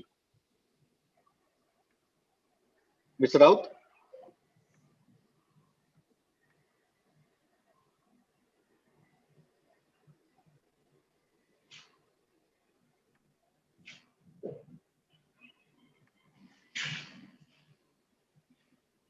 Tanaji, I don't see Mr. Raut in the. Is there? No, Still? I do not see in the things. But I ठीक है, think it's sorry. कोई भी अगर इसको आंसर देना चाहते हैं, अगर आप कोई जवाब देना चाहें, माली साहब भी है, तहसीलदार साहब भी है, माली साहब भी बोल सकते हैं या फिर मिस पाटिल, या आप वैशाली जी आप कुछ बोलना चाहेंगे इस पे? सवाल ये है कि अभी आंकड़े बढ़ रहे हैं तो क्या किया जा सकता है, अलग क्या करना चाहिए हमें जिससे कि हम सक्षम रहें और आगे रहें कोविड के प्रभाव से, प्रकोप से. नसीम. वैशाली ताई बोल रहे. ज्यामुळे हे कोविडचे संख्या वाढत आहे त्याप्रमाणे गावामध्ये सोशल डिस्टन्स पाळणे, एक ठिकाणी सर्वांना न थांबू देणे, प्रत्येकाने प्राथमिक आरोग्य केंद्रात जाऊन तपासणी करणे, त्यानंतर गावामध्ये प्रत्येक जणाला भेटून स्वतः काळजी घेणे यासारख्या गोष्टी सांगणे त्यानंतर गावामध्ये कोरोना व्हायरसचा फैलाव कसा झाला याची पूर्ण लोकांना अगोदरच माहिती झालेली आहे. त्यामुळे पूर्ण गावातील लोकांना माहिती आहे. त्यामुळे त्यांना काही सांगण्याची आता गरज राहिलेली नाही. त्यामुळे ह्याचा प्रसार शक्यतो कमीत कमी होईल. मैं शाहिदा ताई को इनवाइट करती हूँ ताना जी ये सवाल का जवाब देने के लिए. शाहिदा हाँ शाहिदा ताई 1 मिनट है आपके पास, फिर बंद करना पड़ेगा प्लीज. Thank you. कि हमको और क्या करना चाहिए. हाँ नमस्कार, मेरा नाम शाहिदा है. अभी तो जैसा कि हमारे को पहला कोविड क्या है और वो वायरस क्या है हमको पता नहीं था, मगर अभी थोड़ा जानकारी मिली है, हर एक को मिली है कि कोविड से क्या हो सकता है. तो हम सबने एक ही सबने करना चाहिए कि गांव में जैसे कि कंटिन्यू मास्क वापरना है. हर एक की अपने कुटुंब की जिम्मेदारी है, तो वो बाहर जाना है तो मास्क वापरेंगे, ज्यादा गर्दी नहीं करेंगे, जो बड़े बड़े प्रोग्राम है वो नहीं करेंगे. ये सब करेंगे तो शायद हमको जो पहले साल में मार्च में दिक्कत हो गई थी वो ये साल में नहीं होगी. धन्यवाद. धन्यवाद. Thank you to all the speakers, and particularly, I mean, the last two speakers who have actually demonstrated very clearly the role that local leadership, community members can play instrumentally in preventing and managing the COVID-19 response, but also the lessons that we can learn from this in terms of what it means to have resilience and capabilities in communities. For that, we need to invest. And while our policies and frameworks do talk about it, COVID-19 actually precipitated a situation which we heard from both the speakers from the government about the kind of function that they did at the local decentralized governance level, at the sub-district level, at the block level in panchayats, and the community members and the interface. The key lesson is that we put it in words. We really need to invest more in achieving those words. And I think that's a good point to keep in mind as we move to the next section on what COVID-19 tells us about policy frameworks for disaster management and how we need to enhance and invest and strengthen them further with action at the local level too. Thank you, and back to you, Omkar. Thank you, boss, for a great session. And thanks for keeping it in time. I'd request Sanjana to please share the screen. By then, I will brief upon the next session. Next is a way forwards and a recommendation session, which is not only for COVID response, but here we'll look after all the entire disaster response as a whole. We'll talk about the IRS system, the DM Act, the Public Health Act, and Epidemic Act, sorry, and the communication systems, and how state level, national level, and district level, all the 3-tier system works for the disaster management. Now, actually, we have the two most senior speakers from the government who have joined in the call. Mr. Vatsa, who is the member of the National Disaster Management Authority. Welcome, sir. And we also have the Principal Secretary for the Relief and Rehabilitation Department, Government of Maharashtra, Mr. Asim Gupta. Welcome to you too, sir. Now I hand over the mic to Ms. Rajeshwari Chandrasekhar, who is the Chief of Field Office of UNICEF Maharashtra. She has 26 years of experience in serving the humanitarian sector, not only in India, but also in Indonesia and Kenya. And she also has a big research background in economics and political science. I'd request ma'am to take over. Thank you, ma'am. Thank you, Omkar. Just confirm that I'm audible. Yes, ma'am, you're audible, clear, okay, loud and good. clear. So thank you so much. And indeed, this is a warm welcome to the last session, which is also a very critical session.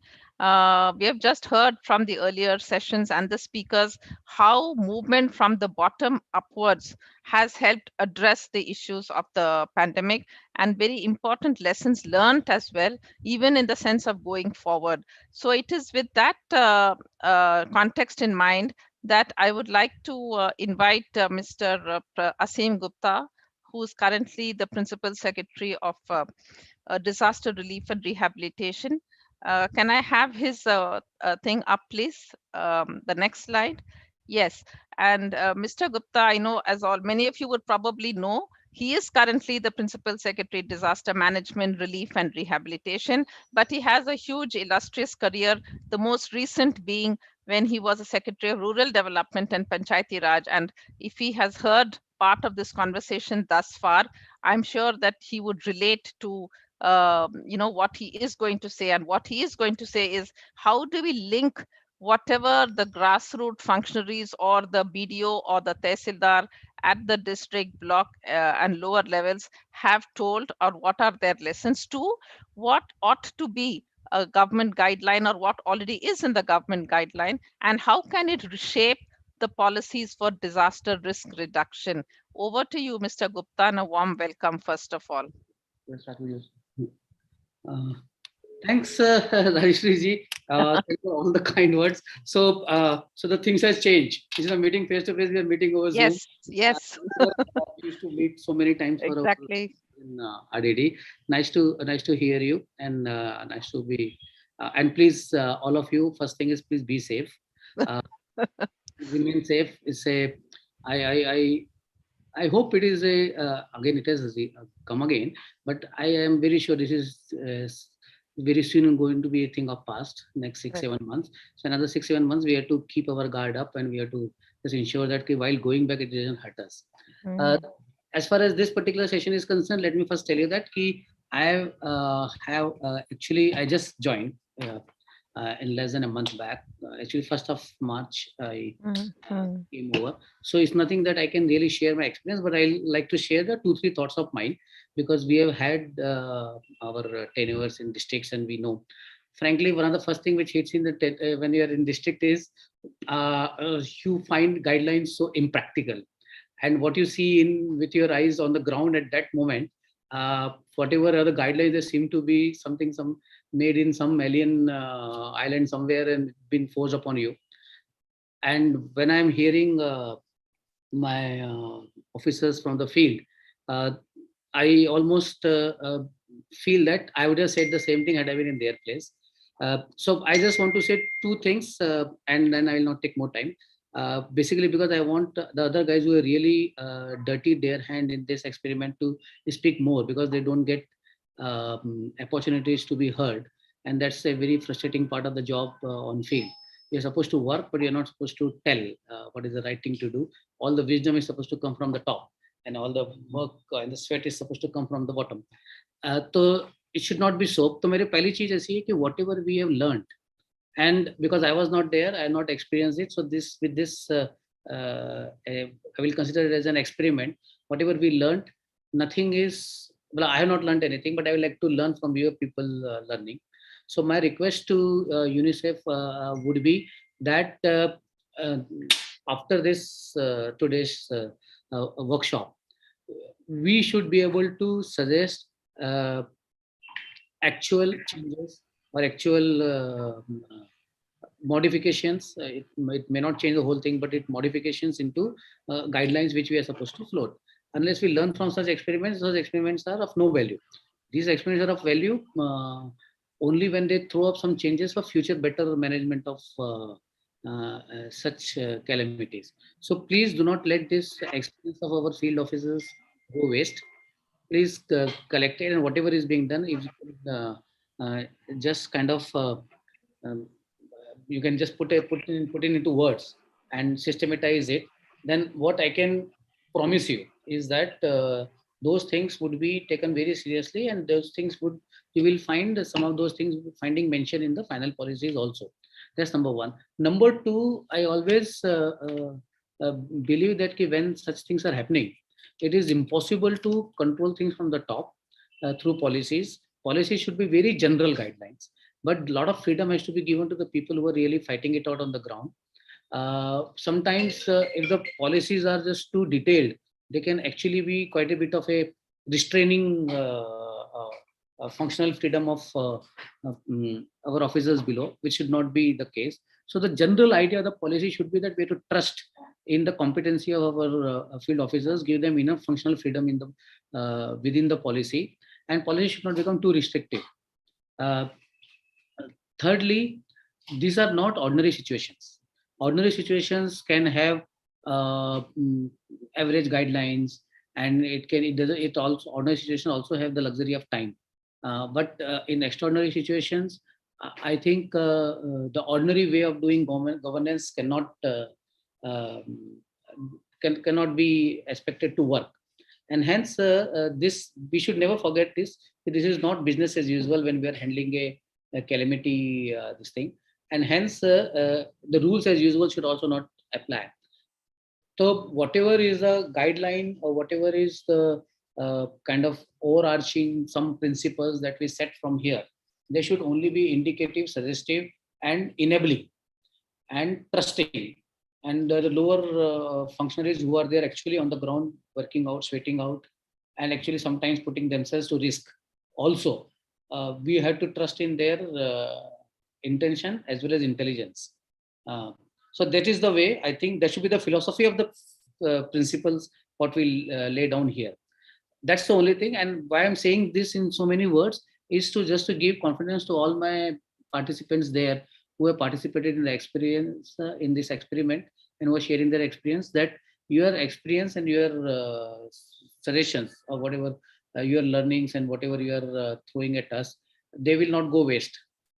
So I would like to kind of, after I receive some kind of a collection of all the suggestions, then to threshold with our people, whatever we accept on the face value, that we'll accept.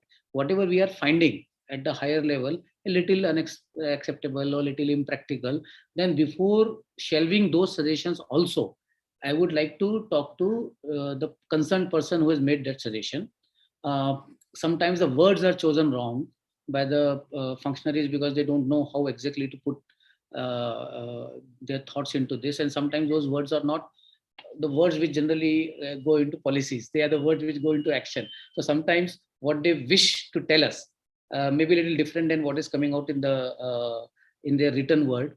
So whenever we shelve anything and we don't accept any of the suggestions from the ground, I would like to talk to that ground functionary. It's like almost like hearing them out, and then we do a discussion and then we decide on the finality. But I would like to go through each and everything which my officers are throwing up, our officers from Maharashtra are throwing up, and everybody else, not only officers, everybody engaged in the whole experiment from UNICEF to everybody. And then let's make this experiment count. Let these experiences be permanent learnings. So I'm only putting on record my intention and my attitude towards this learnings, right? I won't take more time because I got no experience to share with you as such. I'm here to learn and to adopt and to accept and to debate. And after debate, if I don't accept, that to drop, right? That's something. So please go ahead with the today's session. Please summarize everything, and then we will sit here and with few of you there, and one by one we'll go. Acceptable things will be accepted, and non-acceptable things on the face of it will be debated with the concerned officer before we drop it. That's the way we'll proceed from now onward. But I must thank UNICEF for being there with Maharashtra in every. We are going to keep kind of shaking hands in all kinds of meetings, right? Yes. From the RDD kind of meetings to just a kind of unwanted meeting. I hope just don't happen, but so there's a kind of meetings to every meeting. So thanks for being there. Thanks a lot. And all my officers who are there, I have heard few of them, and I'll be hearing the rest of them. I want to tell you that you are being heard. So don't worry, don't feel that generally हमारा जो experience है वो ऊपर तक जाएगा नहीं जाएगा, सुनेंगे नहीं सुनेंगे. So this kind of workshops actually work more than other kind of workshop where we just tell you what are the new guidelines are. These are the workshops where we decide the new guidelines. So it's important, and I appreciate what all of you have done on field. So thanks for your sweat for the state, right? And anyway, it's our state. So it's our state. So we like whatever we do for our state is less. So thanks. Please share your experience without any invitation. कोई डरने की जरूरत नहीं है. लोग हंसेंगे तो और अच्छा है. This means at least सुना तो सही तुम्हें. Okay, so don't worry about it. Tell all your experiences without any invitation. And I can tell you, I can finally put my words to rest by saying that we are sincere in learning from you, or learning from your lessons that you have learned from the ground. So let's share it so that we can make better guidelines. Okay, thank you so much, Mr. Gupta. And I'm on, though I'm stopping the video, but I'm on. So okay, sure. Yes. Purpose, it is better if the video is off, but I'm on. Thank you. Thank you. I think the fact that you gave a direction that you need to be pragmatic in approach and look at practical solutions from the ground rather than from the top downwards itself means there's a lot of space for people like the BDO, like the Tehsildar, like the NGOs and the civil society, and like the Sakhis and the Sahayata Samiti members to think big, to think that their voices and lessons will be heard. I think that itself is very encouraging. Without much ado, I would, can I request Omkar or whoever is managing it to switch on to the next slide, which is for me to introduce Colonel Supanekar. Colonel Supanekar, of course, by his prefix is showing that he has been an army officer for over 26 years. So, but currently he's working in the Yashada, which is the training institute based out of Pune, and he heads the Center for Disaster Management. So clearly, after hearing the lessons from the field, after hearing the Principal Secretary for Disaster Relief Rehabilitation on the openness to learn and the openness to adapt, it will be good to look at how a premier training institute like Yashada can actually lead us into what constitutes an effective response and recovery system for COVID-19. Over to you, Dr. Sorry, I don't know why I'm calling you Dr. Colonel Vishwas Supanekar. Thank you, madam. Thank you very much. Good afternoon to you all. Can I share my screen, Omkar? Yes, sir. Please, sure, sir. Sure. Please share.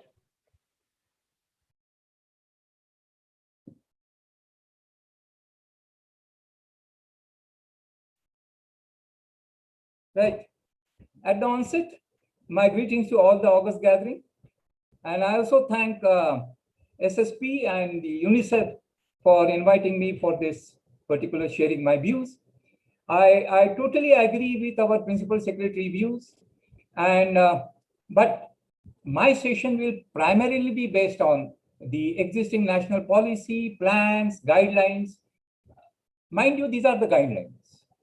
They are not sacrosanct, but they show you a path where to go, who all to integrate, and how they should follow a path so that there is a particular direction with us to follow. And then we need to, it is also flexible, the present system, and can be, modified as and when the requirement arises. Right. The subject itself says there is a system. And what's a system? Now, if you see a system, it's a methodology in which there are a number of elements. They perform their role.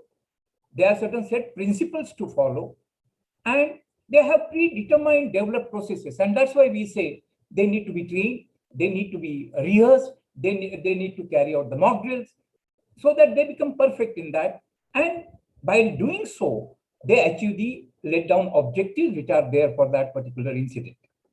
So it's like a set of things where the agencies working together, they seamlessly work without any hesitation as a part of a process. Now, what is this system which is there, which has been advocated and need to be implemented on ground? We have an emergency operations center, policy, communication, resource management, coordination, all aspects are carried out from this end. We have plans existing, which we study and prepare. These are also the directions given to us how to operate. Then we have standard operating procedures for support functions, which are already existing and which, after visualizing what situation will be there, we develop certain response mechanism to work where various support functions include and they participate. And remember, community is also one of the major participants in this. Then we have resources, which we all know that we are always short of resources. So there is a system IDRN, India Disaster Resource Network, which helps us to gather the resources as and when required, but it needs to be functional, it needs to be operational. And then comes the incident response system, which we apply it on the ground. So unless all the spokes of the wheel do not function efficiently, the system is not going to be very efficient and effective. COVID-19, it typically depicts the expand and contract model of disaster. All three activities, preparedness, response, recovery, they are going on concurrently. It all depends on the situation on the ground, what degree of importance is there for response, recovery, and the preparedness. Now, the present system which we have, it has overcome the drawbacks which we earlier had of departmental approaches. They had a number of drawbacks. I don't have time to explain them, but this is all function-based. I think somebody brought out the point regarding logistics drawback. Somebody point out regarding the technological use. How these can be integrated in this system, we need to look into it, because as per our Prime Minister's 10-point agenda, these are all the points are related to 10-point agenda. Technology use, local capacity assessment and their inclusion, women empowerment. These are all our 10-point agenda of our Honorable Prime Minister, and we need to be included in the overall system which we are going to function it on the ground, right? So the outbreak of the pandemic saw the command functionaries defining the strategies initially to contain, arrest, and the spread of the pandemic, and then to overcome, recover from it. But since the impact was multi-jurisdictional, warranting mutually agreed objectives to achieve without compromising the authorities, but need of multi-agencies involvement in decision-making, where we also say the community also need to be integrated in the decision-making, right? And hence, this system has a beautiful concept of unified command, wherein without compromising their authorities, a common objectives or goals are decided, and then the operational or tactical plans can be prepared at the ground level. Then the spread of the pandemic, it covered the entire tehsils of the district. Now, how to achieve the command, control, and coordination? Because these are the three major aspects of any disaster manager to handle: command, control, and coordination, and that can be best be achieved by the existing systems concept of area command, which can rest with the divisional commissioner if it is at district level, or with the district collector if the teams are functioning at the tehsil level. Then these objectives set by the command authorities are translated into tactical activities for its achievement of the operational function at district or tehsil level and for its implementation. The concept of planning function, which is there, they keep themselves abreast with the incident progress, availability of whatever resources they have, the facilities, talking about the COVID, and advising the strategies and the operational plan, and bringing in coordination from the logistics to the operation level. Now, this is very important issue. Somebody brought out point regarding the logistics point. Now here, if we have functional, each function is looking after their own sphere of activities, their own functional activity, and they can contribute. The person who is there, BDO or Tehsildar, he is not, taxed with all these functional requirements. There are various agencies to look after it. However, there is a need felt in our existing system for the inclusion of this intelligence and the investigation function, which generally is, followed by all other countries who are following the incident command system. And this can be integrated anywhere in the present structure. And this has also brought out in the COVID how this tracking was done. Somebody brought out the issue of what anti-corona force, right? Now, all this information, intelligence which has come, it helps in decision making. And this is where this intelligence and investigation function need to be operationalized on ground. Sorry, Colonel, can I interrupt you? You would need to close in the next 2 to 3 minutes, please. Thank you. Right, done. Okay, I will just hurry it up. Planning is nothing. It's what, how, when, and where to do it. There are a number of approaches. It's a scenario-based approach or a function-based approach or a capacity. Because why I'm saying so? The community also need to plan, and they also need to know what all the concept of planning, and they also need to adhere to this concept. Then there are strategic plans which are generally developed at the higher authorities, but the operational and tactical plan are developed by the field authorities, and then there is a vertical and horizontal coordination. So everybody can prepare plan, but there need to be an integration of these plans, and then of course implementation on ground is always there. However, while saying so, I would like to mention that success of any operation, it all depends on meticulous planning. And this particular system has a beautiful concept of incident action plan, wherein we prepare the plan in greater details, and these plans are then applied on ground. You take the COVID case, which has prolonged for more than a year with situation changing dynamically day to day and location specific. Under these circumstances, it is prudent to manage the incident by setting objectives. Now, objectives period laid down by the system is 24 hours, but for COVID, it can be a week or 14 days, depending on the quarantine period. And certain objectives need to be developed, and as per that, the plans need to be implemented on the ground. And while responding to the incident, the monitoring, controlling, and if required, modification to the plan need to be there by certain authorities which are at the helm of affairs. At the end, I will only like to mention that the praiseworthy role played by the community-based organizations during COVID pandemic, which re-emphasized the 8 point of our Honorable Prime Minister 10-point agenda, investing in the local capacity. There is also a need for reviving already existing useful resources like civil defense and home guards, which has also made significant contribution in the management of COVID, reducing administration load. There are certain things which I will like to just scroll through. These are the state level IRS system which can be prepared at area command under the divisional commissioner, and each district can have the incident response teams functioning under it. This is at district level. IRT can be prepared under the functional based thing. This is for the final listing of floods or other emergencies which we experienced during this COVID also. There were a number of other natural emergencies also. So not to forget that, not to only concentrate on one aspect, we need to have contingency plans also already ready. In the end, my personal view is that we need not reinvent the wheel, but adopt and adapt the existing system as per our Indian scenario.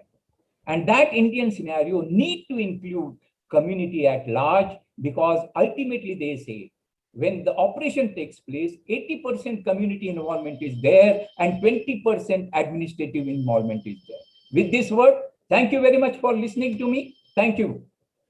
Thank you, Colonel.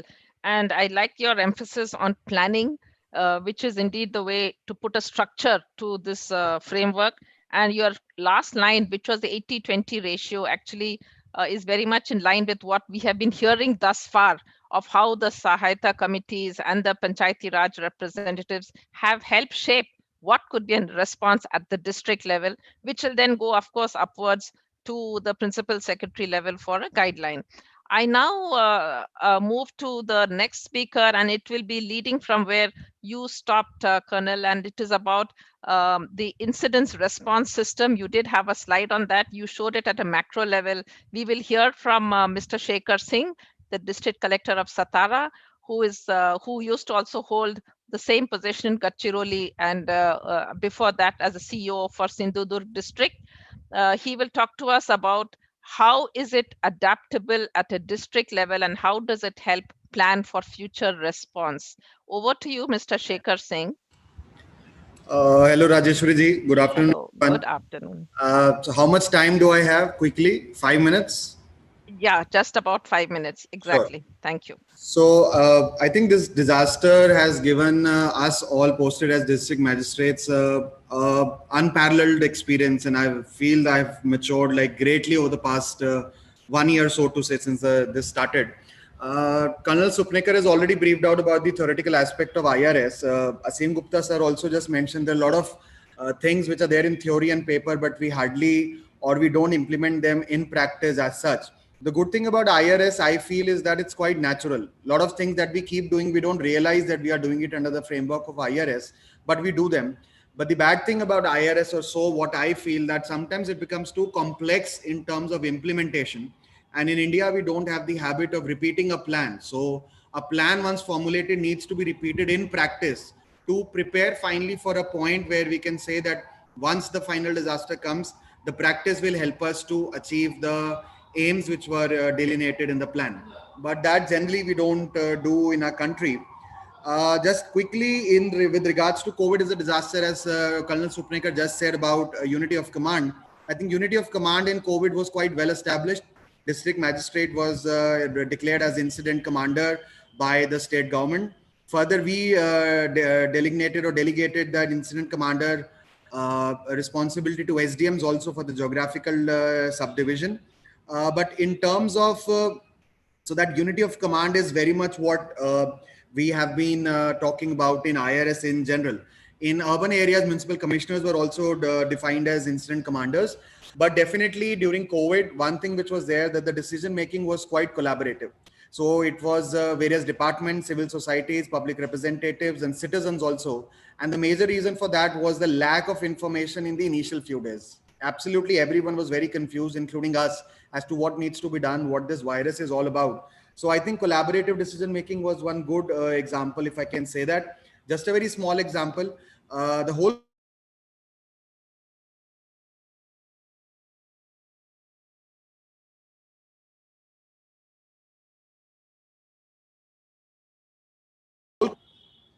Am I audible? Yes, sir. Now you're audible. Yes, now you are. Yeah, so the whole, there have been a lot of changing contours on the whole pandemic. We started with the lockdown, then there was panic from the lockdown, then there was spillover effect of lockdown in terms of supply chain management, looking after vulnerable sections, providing basic food items, banking. Then we moved on to the migrant labor crisis. Then we were handling the COVID surge, so to say, preparing the COVID infrastructure. And then, finally handling the COVID surge, which came in Satara in Maharashtra in about September, October. Colonel Suprekar also mentioned about emergency operation control. I'm quite sure a lot of district magistrates don't know about IRS, but almost all of us did establish an emergency operation control. In Satara, we had almost 20 operators working in a single shift, and there were 3 shifts. And it was just crazy, because at the peak of migrant labor crisis, we got almost about 6,000 calls in a single day in Satara. And our numbers were made public by the government, and I was literally receiving about 20 to 30 calls on my mobile phone itself. That just went on to prove the desperation that was there in the people. So the only thing that I wanted to emphasize, which Colonel Supnekar also mentioned, that it was a very evolving situation which needed adaptability and not just a fixed plan. The next thing probably which I can touch upon is the use of the Disaster Management Act and the Epidemic Act. It was probably for the first time that we were facing the pandemic after 1918. Epidemic Act being from the Bombay plague era, but Epidemic Act and Disaster Management Act we used quite frequently during the whole COVID time in the last 1 year. Whether it was prohibitory orders of not moving out, for closing the markets, closing restaurants. We use the section 50 of the Disaster Management Act for the procurement, because it provides flexibility while procuring logistics in a very short amount of time. Obviously, it will have to be backed up by protection to the officers, the bona fide protection to the officers from audit, etc. But I think that's quite covered in Disaster Management Act. But that flexibility we used with quite a bit of frequency in the whole last 1 year. Then we pulled human resource left, right, and center in the district, because at the peak of it, the amount of containment zone and the house-to-house surveillance, we had deployed roughly about 5,000 to 6,000 people only for the survey job, which included, apart from Ashas and Anganwadi. So there were teachers, there were professors, there were lecturers, etc., also from the colleges. Then the use of Epidemic Act was again something which gave quite a lot of sweeping powers at the level of the district magistrates. We used the Epidemic Act to impose fines for the use of masks, for social distancing not being, physical distancing not being followed, for weddings, restaurants, etc.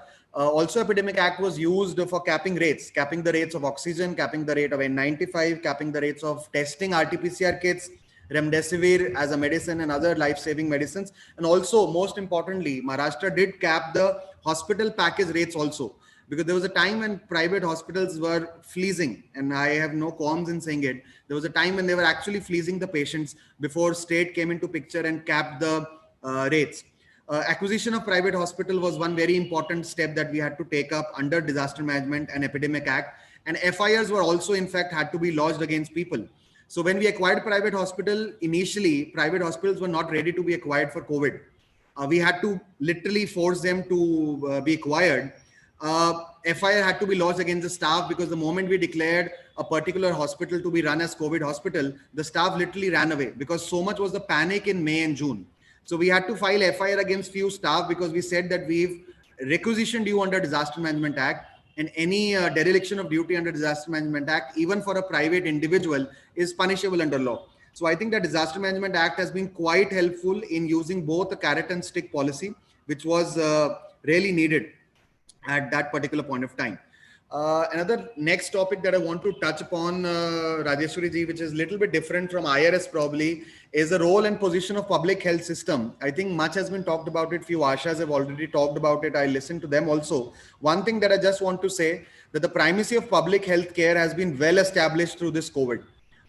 Private health sector towards the end of the pandemic or towards the later part has been quite helpful and quite supportive. But to begin with, there was a time when April and May, all our general practitioners and doctors had shuttered down their clinics, nursing homes, because they were themselves in panic. They just didn't know, they didn't want to accept the patients. So every load, I think Asha was telling, one of the Ashas from Latur was telling, 400 to 500 patients in every PHC was a very general norm in all districts. So which goes on to prove that we just cannot depend on private healthcare setup. It can only be an additive subsidiary thing, but it cannot be the main bread and butter. The bread and butter will have to be public healthcare. I think that's very well established. Asha's role has been very well established. The fact that they are underpaid, underappreciated, I think a lot of people outside the government setup now appreciate Asha's much more, because they were doing all sundry jobs from contact tracing to house surveillance, comorbid survey, and they're now doing vaccination also. But, and the stark contrast that we see in urban places places the primacy of Asha much more, because in rural areas they're available, in urban areas they're available at quite in less than numbers. So I think that is one really good important policy aspect that we can take from here, that definitely a need for strengthening urban health infrastructure. I think Maharashtra has already taken steps in that in the recent budget also. The last thing probably that I want to touch about is the primacy of the community in tackling pandemic. And the major example that I can give is the role of Gram Dakshta Samiti. Almost all districts established Gram Dakshta Samiti. In Satara specifically, those Samitis worked excellently well. So there was Sarpanch, Police Patil, Talati, Gram Sevak, etc. It's almost. Yeah. Please go ahead. Yeah, a committee of almost 14 to 15 people. Initially, they helped in imposing the lockdown. They helped in maintaining perimeter control. They helped in helping the vulnerable sections, providing them food, etc. And also in containment zone implementation, whether it was for institutional quarantine, house-to-house survey, identifying SARI and ILI patients. In fact, identifying foreign returned people and ensuring their institutional quarantine, ensuring their testing. And now they're helping us with contact tracing also, and helping us in mobilizing people for vaccination. So role of Gram Dakshta Samiti in post-COVID disaster management is one thing which I really feel we need to start looking from a policy perspective. There is already a Disaster Management Act already has a role of village level committees, but they're almost never activated. But I think taking cue from COVID, we need to formalize these very committees, need to start training them, need to start recognizing and appreciating them, and probably use a carrot and stick sort of a policy also for a Sarpanch who is not taking much interest in the disaster aspect. It could be included probably in the Gram Panchayat Act or something we can think about it, but both carrot and stick is needed for that. Later on, we also saw in terms of communities, CCCs and DCHC came up, which were run by the communities. To begin with, there were a few religion-based, CCCs also. Jain community came up with one, Muslim community came up with 2 or 3 CCCs.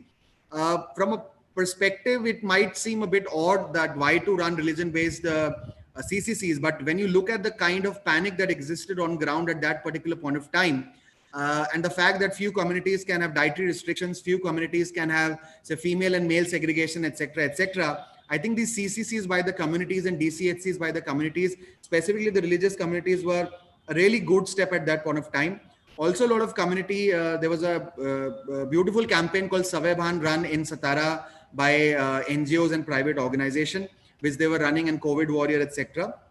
Those were also implemented from the community side. 2 minutes more, please. Yeah. So, and the last point is about the communication strategy. A lot of times in the government, we say that communication strategy is important, IEC is important, but once again, it becomes a buzzword more often than not. But frankly, personally, also for the first time, I could realize how much important communication strategy could be. I used to release my video every day during pandemic, sometimes 2 or 3 videos every day. And later on, I was told about 6 to 7 months later that quite a lot of people used to listen to those videos, because that was a time of panic where people needed to have an information from a single source regarding the cases, regarding what to do, what not to do. Apart from that, we used Akashvani to really good advantage. We had a COVID creative group from our volunteers. If Rajeshwari ji, I can show just a short video at the end, 1 minute. I'll like to show that. A lot of videos we have made, a lot of good databases already ready. That could also be collated and posted on a single platform. Just final point, I think we need to take some example from Singapore and South Korea in terms of the plan that they set up after Ebola. We need to have templates ready with us. It could be IRS system, it could be some other system, it could be from the practical suggestions from the field, but we need to have a template ready. Recently, I was watching this series called The Crown on Netflix, and they had a contingency plan ready if the Prince of Wales dies. So I'm quite sure in our country also we have contingency plans. We need to have a plan ready in case we need to say that COVID, or because this is not going to be the last pandemic, we are going to face it further also. What needs to be done? Legal enforceability needs to be done, and repeat with the kind of drills that are done in few places in India also and outside India with regards to fire, with regards to earthquake, etc. Just a short video that I'm showing. Nothing too great. All districts have done similar videos, but just goes on to prove how IEC strategy can be localized and can be done at a local level much better than what it could be done probably at the state level or the central level. Yeah, what's the duration? It's about a minute? It's a minute, yeah. Okay. We loaded it already? Yeah.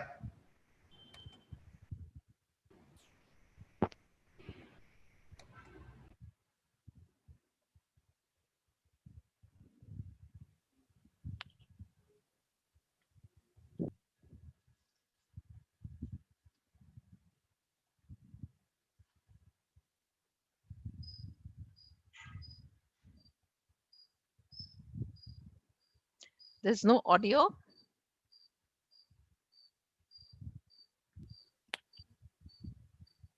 Sir, we can't hear anything. Okay, so I think we'll do away with the video. Not that important. I can share it separately. You can share later it. on. Definitely, you can share it with us. Yeah. Thanks. Okay, thank you so much. That was a useful presentation from Shekhar Singh, who is the collector of Satara, where he kind of spoke about the need for decision making, and which brings collaboration between both the government and the citizens. On that note, I would like to move to the next district collector of Jalgaon, Mr. Abhijit Raut, who is going to talk of how the decentralized system on disaster response and recovery can work in a context of Maharashtra, which is exposed and vulnerable to multiple hazards. We can have the issues of rain, or we could have droughts, we could have coastal inroads. So there are multiple, and we could have fires as well. So because of the multiple hazard profiles, how do you as a district collector look at the application of disaster response and recovery? Over to you, Mr. Raut. Mr. Raut, are you able to hear me?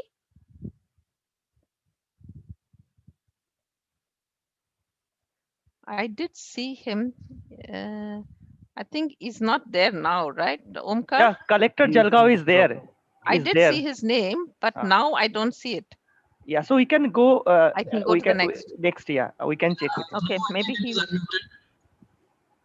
Good afternoon, everybody. Okay. Abhijit here, Collector Jalgaon. Yes, please. Yes, please. Go ahead.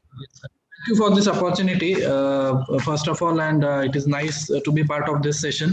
So since we have a paucity of time, I would just straight away come to the point that how to decentralize disaster management systems and how to tackle the multiple hazard scenarios, especially in a state like Maharashtra, where every district is exposed to multiple hazards, and that kind of risk, I think it is a very challenging scenario for all the disaster management machineries, including be it the collector's office or be it the Gram Panchayat, which is handling this scenario at the very ground level. So 5 minutes to you, sir? 5 minutes? Yeah, sure. Okay, sure. Go ahead. So what happens is whenever there is a disaster within disaster which occurs at the decision-making center, because there is suddenly a kind of a panic, there are a lot of reporting to be done, and this makes the entire decision-making very unstructured and centralized. So as we know, I have one experience to share from Sangli, where I was CEO Zilla Parishad when 2019 floods very badly struck the districts, and that time half of my time used to go only in reporting and updating the situation, because that is also a very important part of our job, but that effectively reduces the time of actual decision making and planning. So that adds on to one risk. Secondly, there is a lot of pressure, there is a lot of problem about the access of information. If one person is taking decision, one person is playing all that vital role, then maybe he or she may not have that all the access or all the information, all the inputs. So that's why in Sangli we decided to go for a decentralized approach for the post flood recovery. We had the floods from 5th to 8th of August 2019, and after 8th, when the water started receding, then the immediate question was, because everybody who guided us said one and same thing, that okay, the floods will recede, but after that the kind of waterborne diseases or the kind of epidemics that spread, that will have more to death tolls or more harm to public life as such as compared to the flood itself. So we were having that challenge to prevent all kind of epidemics.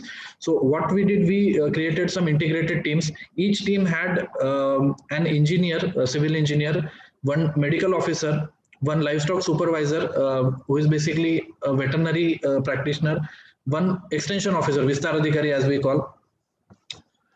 So each team was represented in each of the 102 villages. Now, this is one thing to note, that we had a lot of influx. We had doctors provided by DMER, we had veterinary doctors provided by Animal Husbandry Department. So that sufficient staff we had. So every village had a team of 3 to 4 persons, and every team were given 3-4 major targets. First target was they have to enter the village as soon as possible. So even some teams entered the villages even before the floods or the waters receded. They went through boats or they went through some tractors or some other devices.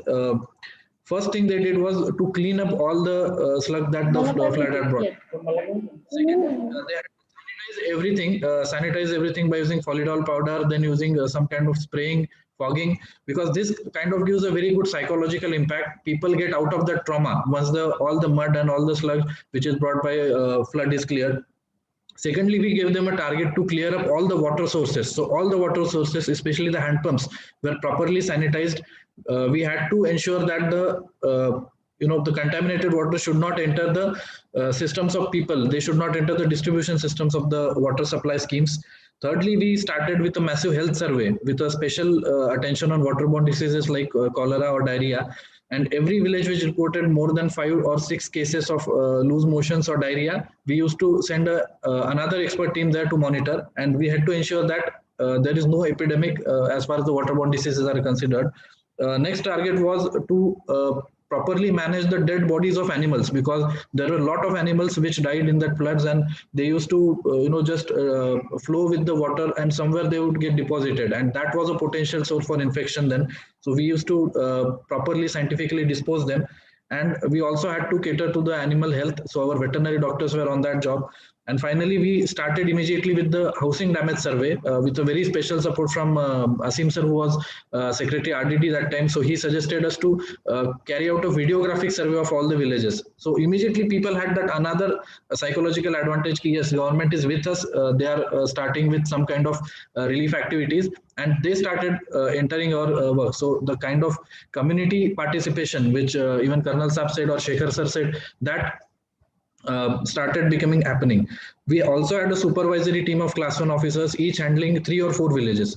Now, what we did was we gave all the powers to this supervisory officer and this integrated team, so they could take the decision on their own. They had all the resources at their disposal, and that is why there was a very good effect. We did not have any single incidence of epidemic there.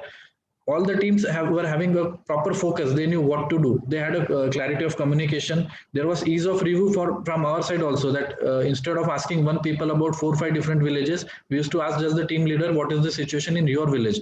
And this also created a kind of accountability. And in government, as we know, once we fix the accountability, half of the work is actually done. And finally, there was also a kind of competition. Neighboring villages progressing much, then why not my village? So that motivated the teams further. Now, switching over to the COVID pandemic situation, after I joined as a collector in Jalgaon, so the main situation again was that the treatment of COVID, and it was all over India, all over world, that initially the treatment of COVID was centralized at district places. So we started thinking about how to decentralize, because Jalgaon being a geographically very huge district, we have some villages which will take at least 3.5 hours to reach Jalgaon city.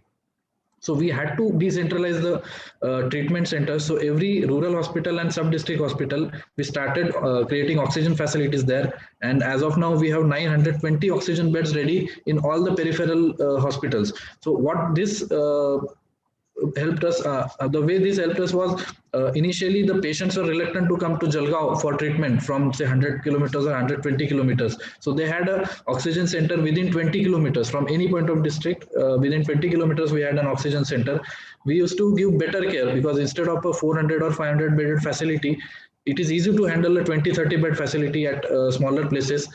Secondly, we have to ensure that the treatment given and the patient's response is also it also needs to be considered. So at their own taluka place, or at their a place in their taluka, the patients were found to be more receptive, because coming to Jalgaon, getting admitted to a COVID hospital itself was a very taxing. So we used to lose a lot of patients in between because of this response time. 2 minutes and in more. this yes.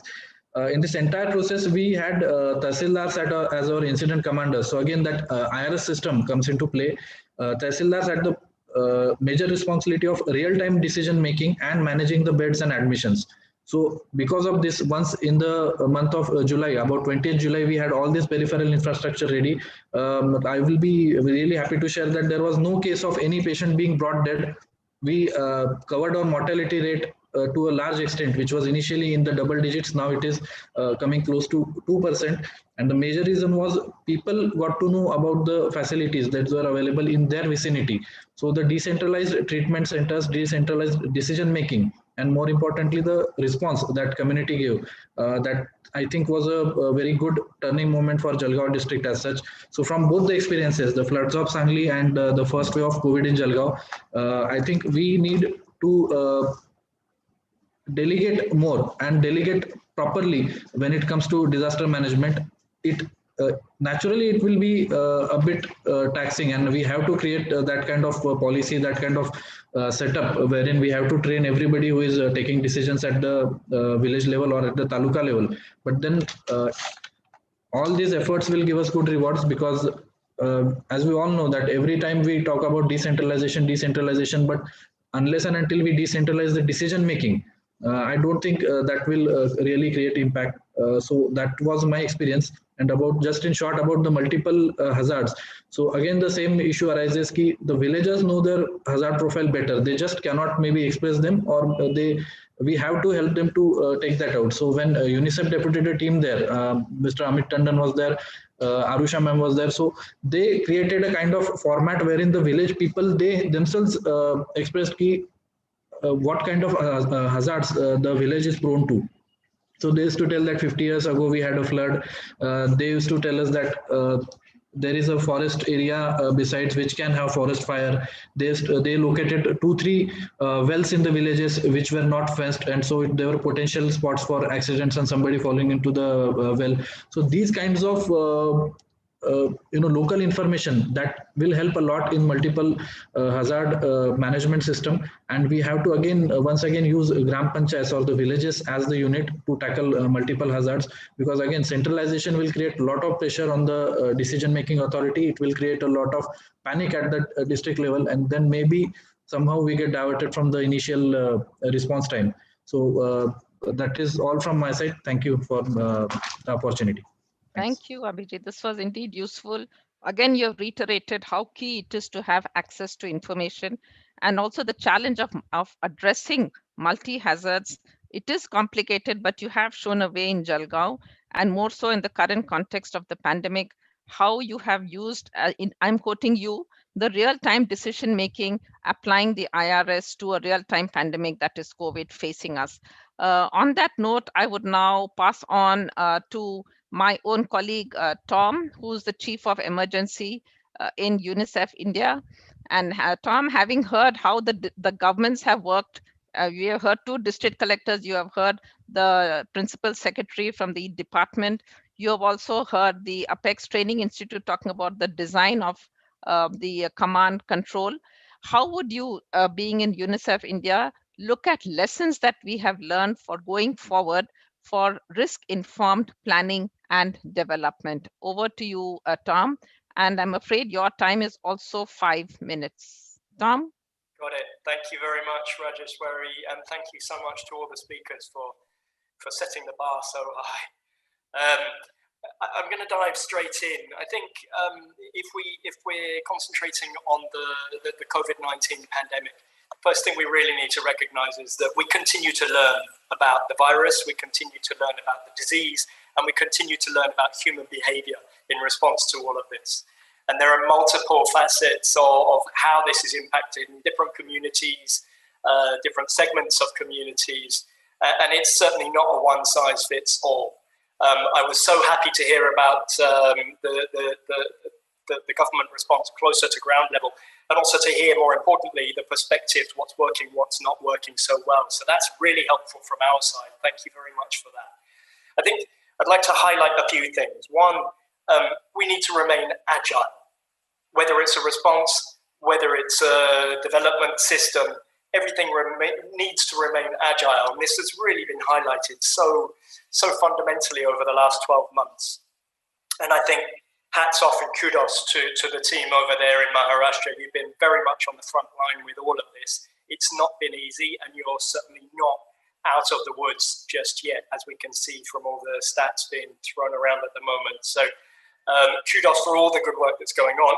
But I think the big lesson at the moment, all our systems, all our work, and our mindset has to remain agile.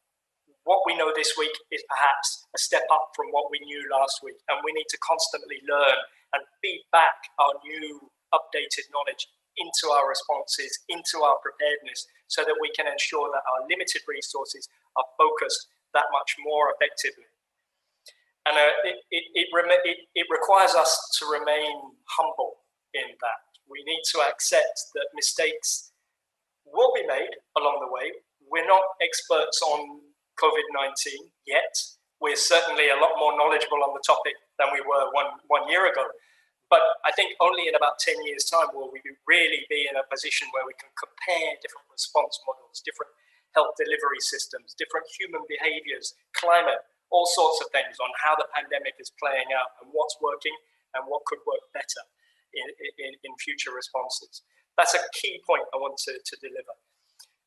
Related to that, it's really important that we take every opportunity to strengthen our systems. The government systems in this country are huge and so powerful and largely efficient. Not perfect, there is always room for improvement. In every system across the planet, there is room for improvement. So how are we constantly revisiting our systems to ensure that they are as strong as can be for our priority issues? Case in point being the COVID-19 pandemic at the moment. The point is, we can't be everywhere all the time. So we need to learn to strengthen these systems, to work collaboratively together across the multiple sectors, pillars when it comes to COVID response, but also within those sectors. How can we make sure that we really are coordinating effectively, leading effectively, so that we're working in a joined up fashion? And consensus is not always the best thing. There will be people or organizations facing a slightly different situation, perhaps for the first time, and perhaps these slightly out of the ordinary voices from the faraway corners, they may be facing a situation that the rest of us may be facing later. So we should always be willing to hear that voice and consider the implications it may have on how we need to tweak and improve our systems to deliver more effectively for the masses. I also want to highlight, not specific for COVID-19, but if I take COVID-19 as the example, we saw a very obvious primary impact of the pandemic was the health impact. And many speakers have spoken very well about this point. I'd like to take the conversation that step further and talk about the secondary impact of the pandemic. The secondary impact being the consequences of the various containment measures that were put in. This was a huge issue in 2020, and it will continue to be a huge issue for different people in different places at different times. Again, it's not a one-size-fits-all, and we really need to remain agile and vigilant in terms of trying to understand how our response to the pandemic is perhaps having a ripple effect on other communities that perhaps were not at the forefront of our focus at the beginning. I'm talking about last year, we saw huge migrations within states and across states. We saw how hundreds of thousands, if not millions, lost access to their livelihoods, and then the knock-on effect that that had in their ability to access essential social services, whether it's healthcare, whether it's nutrition services, whether it's education. That digital divide that suddenly erupted when close to 300 million children suddenly lost access to schools. Many of them, I would estimate 50%, but we don't really know, and we won't know until later down the line, don't have access to the internet. How are we really supporting the most vulnerable to sustain their access to essential services? Another point I would raise, and I'm keeping the 5 minutes point in the back of my head, so 3 minutes to go. Okay, that's more than I thought. Thank you. So I think I would really highlight the need for us to constantly remind ourselves to link humanitarian with development. Sometimes it's all too easy to think development is development, humanitarian is humanitarian. They don't need to talk to each other. The sooner those two, I don't want to call them different entities because they, in my mind and in all of our minds, they should be one and the same. Development needs to be risk informed, considering where we know the shocks will occur, where we know the vulnerabilities are most susceptible to those shocks. We had the good point raised by our colleague earlier about the need for shock responsive hand pumps, for example, for floods. It would be great if our hand pumps could be designed and implemented in a way in which they are resilient to floods, for example. Or school buildings, for example, how frequently children don't have access to their schools because it's prone to floods. And then very quickly the schools become shelters during a cyclone or a flood. You know, the list is endless about how we need to factor in the humanitarian consequences of very predictable, almost, you know, we know exactly when these things are going to occur. We know where they're going to occur. When, where, for whom, and who is most vulnerable to all of these. So we really need to link this humanitarian with development. And until we do this effectively, we're spending big bucks in a very haphazard, inefficient manner, constantly playing catch-up, albeit important catch-up at that time when saving lives is the matter of the day. But we have a lot of homework to do during our relative peacetime to ensure that we are prepared and the systems are prepared, the infrastructure is prepared, and so on. And I want to go back to the point about the flexibility and the agility of our systems. We need to make sure that the systems that we have are able to deliver for the most vulnerable. I would throw children into the forefront of that vulnerability agenda. I would say where you have the hardest to reach children, where they are the least vulnerable, they don't necessarily feature on any scorecard. Where they are the least heard, they don't count in the votes, they don't get to speak in meetings like this. And where ultimately, if we're able to deliver a response that's appropriate for those children, the chances are it's a response that will be appropriate for the vast majority of the other vulnerable population members across the board there. That certainly applies for the secondary impacts of the COVID-19 pandemic. And I think we can equally extrapolate for the floods, for the cyclones, for the migrations, etc. One point I would like to, this is probably my parting message actually. Cash-based assistance in humanitarian times is something that I think India is doing very well. There is room for improvement there. And I think the response that you in Maharashtra were able to organize and mobilize to reach this huge population that very quickly upped and moved during the time of the lockdowns. That was a time where you demonstrated a tremendous agility to step up to those needs and really deliver on very sector-specific issues. And that, I take my hat off for you. But at the same time, I think where we could improve social security systems to be able to be agile enough to quickly take on board newly vulnerable individuals, newly vulnerable households, female-headed households, children who have perhaps been separated or have become, they're unaccompanied by their carers or their parents or whoever it might be. How can we make sure that those systems are flexible and agile enough to quickly factor in these newly vulnerable individuals or households and make sure that they are receiving the assistance they much need in a way that can be portable so that they can actually move to where they feel safer, where they are able to actually catch up with their own social fabric and mechanisms and so on. I will leave it there, but I would be happy to be part of another conversation or a Q&A on this as the session goes forward. Thank you very much, and I really very much appreciate this session. It really is rather excellent. Thank you. Thanks, Tom. And one key, I mean, you had many lessons, but if I were to just say one key lesson was apart from being humble and continue to learn. And I think all of us, whether we are development partners, we are in the government or we are in the community, we continue to learn. And that's how we learn, even from our mistakes, not always from successes.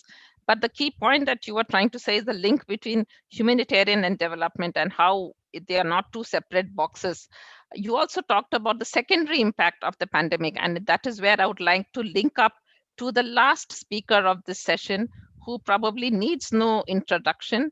I would still like to introduce him, Professor Vinod Chandra Menon, who was the former member of the National Disaster Management Authority, and he would be taking us through what it is to reimagine climate change and the policies for disaster risk reduction, and what is it in the context of a COVID-19 response.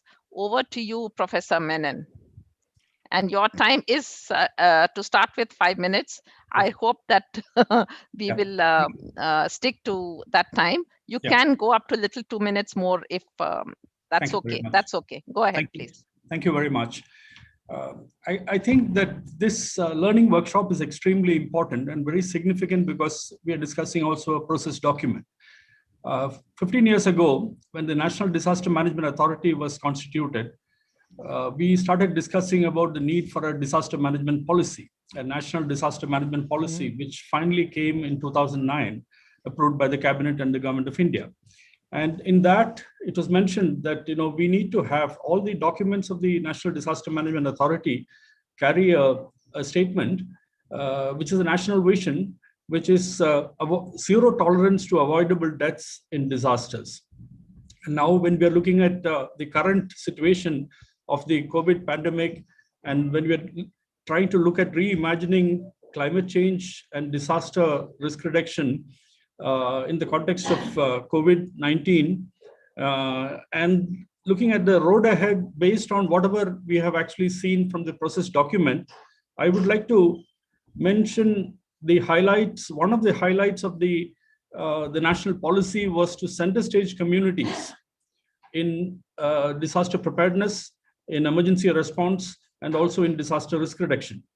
And we mentioned center staging communities, but to operationalize this, we need what the district collector of Satara mentioned, the activation and the operationalization of the village Dakshata Samitis and operationalization of the village level task forces, disaster management task forces. Because if community has to be center staged, and we see that from the COVID experience, we have seen that women hold up half the sky. It has to be gender inclusive development and disaster risk reduction. Disasters and development have to be seen to be, two sides of the same coin. We need to really look at disaster proofing our development strategies. And that is where, any government-led initiative, like what we are seeing here today in this process document, the work supported by UNICEF, implemented and operationalized by the Sakhis of the Swayam Shikshan Prayog, actually is a government-led initiative. And it was very nice to hear Mr. Asim Gupta, the Principal Secretary of Disaster Disaster Management and Relief and Rehabilitation of the Government of Maharashtra, and also the two district collectors who spoke about, how the government is actually visioning and imagineering the kind of response by involving communities. And a community-led disaster management and a response will prepare for, respond to, and recover from emergencies much better. Right now, we are seeing this COVID impact. And I was just seeing this report that 173 deaths happened in Pune in the last 2 weeks, compared to 181 deaths in the whole of February. If in the 2 weeks, we've had 173 deaths in Pune, that is actually a worrying figure. And we also know that, the spread is actually happening in many districts in Maharashtra, and we need to really work with the kind of leadership which has been shown by the district administration and also by the government officials. Women's leadership is strategic. And we have seen that, I come from Kerala, and so I've seen the way in which women's leadership is actually central in terms of COVID response, and also in terms of looking at sanitation, water sanitation, hygiene, child protection, education, and all the sectors where UNICEF is working very closely. And shock-proofing disasters and economic, risk-informed planning and mainstreaming disaster and climate risk resilience in development planning is extremely important. So I think, we will actually see that. I would like to just mention one thing that, we tend to believe that IT-enabled solutions are important, and non-contact IT-enabled solutions were extremely important during the COVID response. But along with all the engineering interventions, we also need to emphasize social engineering. And that is what this process document is actually highlighting. Social engineering will have sustainable long duration impact. And one of the things which we have seen also is that, 820 million smartphones are there in India, compared to 600 million in all of sub-Saharan Africa. And if you really look at that, mobile applications become important. The way in which mobiles are being used by the Kudumbashree, the women self-help groups in Kerala, and the way in which they're being used in different parts of the country by people, even in remote villages, I think, tells us that, we need to also look at, applications and taking some of these things again by involving communities. In Kerala, actually, the newly elected municipal representatives and urban local bodies and also Panchayat Raj institutions are going through a 6-month distance education program on disaster risk resilience and also climate risk resilience. This is very important, and I feel that Government of Maharashtra should also look at this as a road ahead. And risk communication and behavior change communication is extremely important. And Colonel Supnekar mentioned about ICS. One of the most important changes which is happening in ICS because of COVID is the fact that social media is getting embedded into the ICS programs. In India, it's called IRS.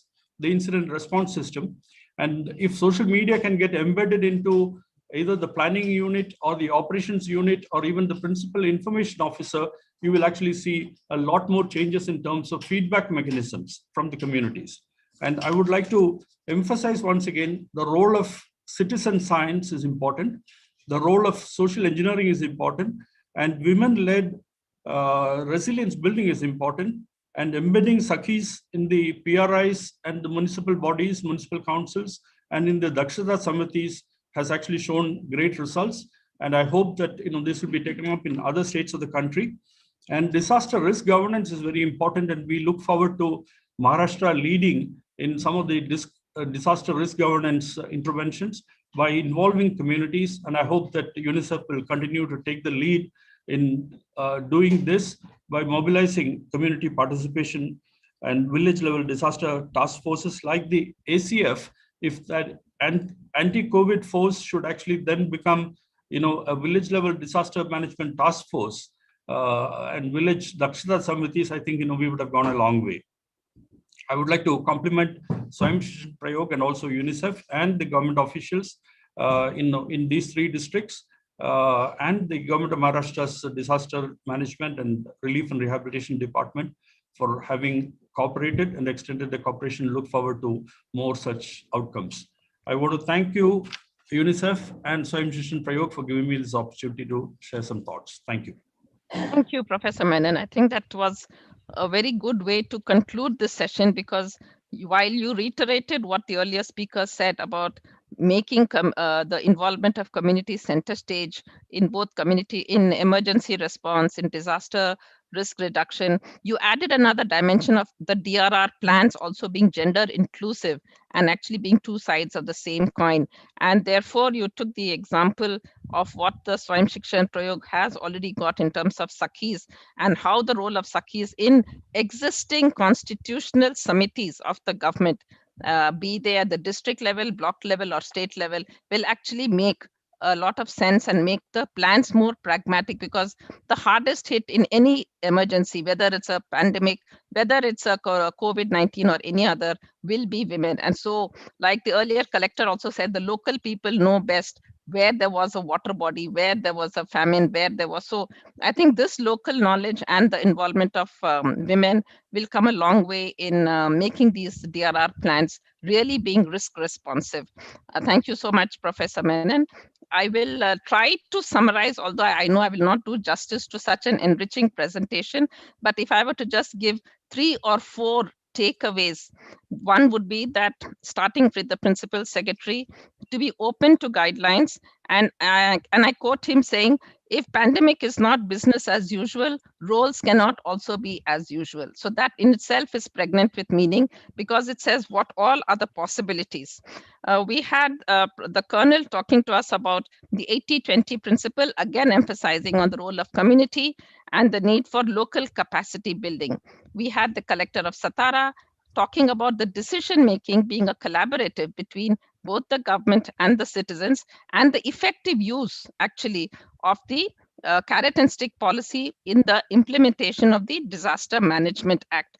He mentioned a lot of firsts, and the firsts was the primacy of the primary health center, the primacy of the community in a pandemic, and the primacy of a communication strategy as well. I think this communication strategy is something which should be a takeaway from today's workshop, and it cannot be one strategy which is applicable at a state and goes down at all levels. It has to be tailor-made to the area that we are talking about.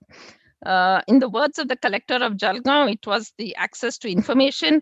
It was also the challenges of addressing multiple hazards and how he successfully did that. So it's not rocket science, but yes, it involves a lot of organization and planning to go into that. The real-time decision making being delegated downwards, which happened in the pandemic last year, we heard it right from both the collectors, and we also heard it from the tehsildars, and I think that is the mirror of what this workshop is about. Lessons learned, in Tom's words, was of course to continue to learn, to accept mistakes, but most importantly to link the humanitarian and the development continuum, because it is not that you stop the humanitarian and then you go into development. And lastly, to conclude with what Professor Menon said, is to look again to make DRR plans community centric in the emergency response, in the disaster risk relief, but more importantly, and to add another side to it, is to also make it gender inclusive and to embed social engineering at the heart of DRR. I think with that, I would like to conclude this session, and I really thank all the panelists who spoke with so much of commitment, but also with so much of experience coming from their own, dirtying their own hands, that this session got enriched by all the valuable contributions. Thank you, and I pass it over to Omkar. Thank you, ma'am. It was rather a power-packed session and full of learnings and everything. Now we come to the special keynote address. Rather, I would say this is the most awaited introduction of this entire learning workshop, which I was going to do. We have with us Mr. Krishna Vatsa, who is currently the member of the National Disaster Management Authority. He used to serve in UNDP New York and juggling between Nairobi and New York before this. And prior to that, he was in a South Asia leadership position in UNDP India. He used to sit at Delhi. And before that, this office in which I am hosting the event now, this is the Relief and Rehabilitation Department, which was set up by Mr. Vatsa during his tenure from 2003 to 2006. The department was there, but major decisions were taken in his tenure, and the expansion the department right now in the districts and everything was formalized by Mr. Vatsa. And today, I think after so many years, we are again here. This department was instrumental in doing something new, and Sir is here to address this workshop. So I invite Sir to kindly address this workshop and give his valuable inputs and guide us for the way forward.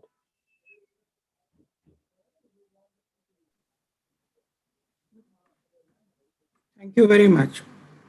Can you hear me? Yes, sir. Please go on. So thanks Prema for inviting me. Thanks UNICEF for hosting this great occasion, and it's great to be back to Maharashtra. It has been my Karm Bhumi, and all my learnings are derived from Maharashtra, and I owe a huge debt of gratitude for everything that I have learned there.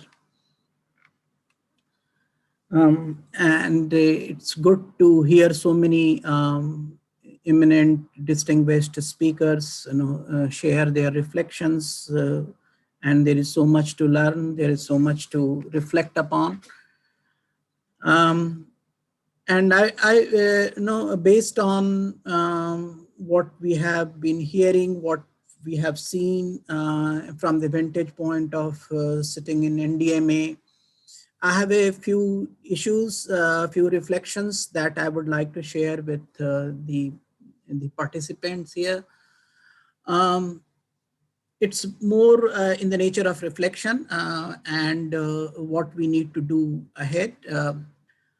I think the whole experience of COVID is a kind of moment of reckoning for disaster risk reduction community. We really need to reflect deeply upon how we practice this, how we have approached the COVID-19, and how we have helped the people.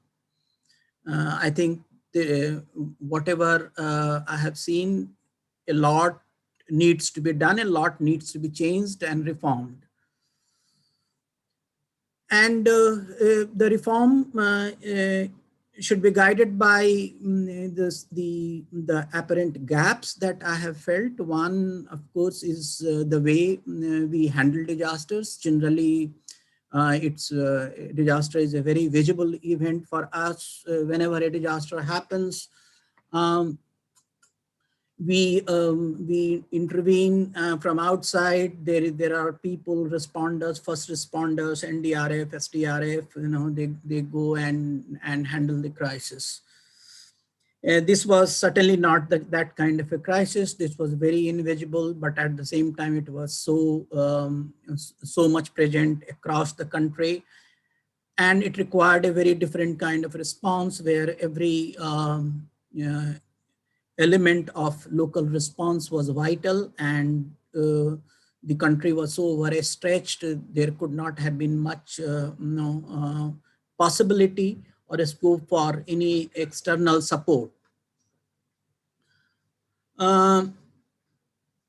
We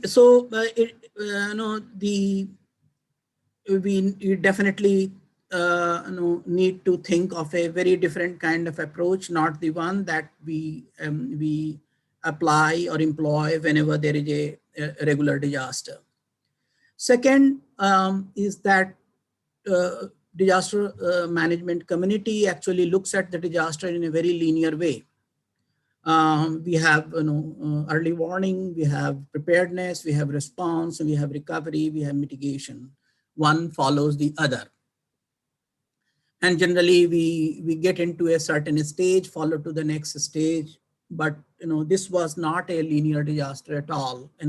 All the stages came together, they overlapped, and we needed to work on different stages at the same time. And I think disaster management community was not really prepared, not really equipped, and didn't have the resources to work across different stages of COVID-19. So that was, I think, a practice-related learning that we need to think about. The third is that disaster management community, again, since it is highly response-centric, it kind of brings the logistical support, the relief support from outside, whenever there is a disaster. It does not believe in developing, or it has not definitely devoted much attention to developing an inventory. It has not developed much attention to warehousing. And in a disaster like COVID, I think the inventory management became key to effective management. We needed to have warehouses, we needed to have all the resources, masks, PPEs, oxygen cylinders, and all those things.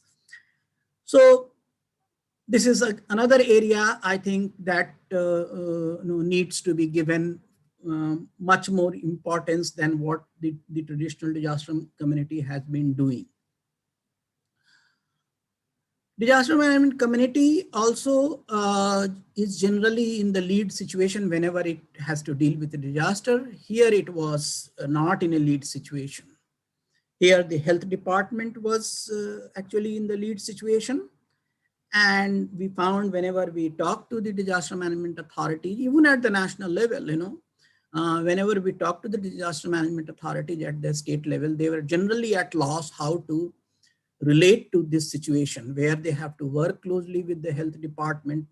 They would say, well, they are leading it. They have to perform all the functions, and they were still struggling for a very useful role for themselves. So again, it is something for us to reflect upon whenever there is a disaster and when some other agency is leading. How can you be in the background and still provide critical support? There was a lot for the disaster management agencies to do there, providing logistical support, providing support to the people, psychosocial counseling, even financial support. We had the SDRF available, so procurement of equipments and all that. So disaster management communities, I think, and the authorities, they all needed to play a much stronger role in support of the health department, in support of the health authorities. And I think there was, a lack of appreciation of their own role, how best they can support that.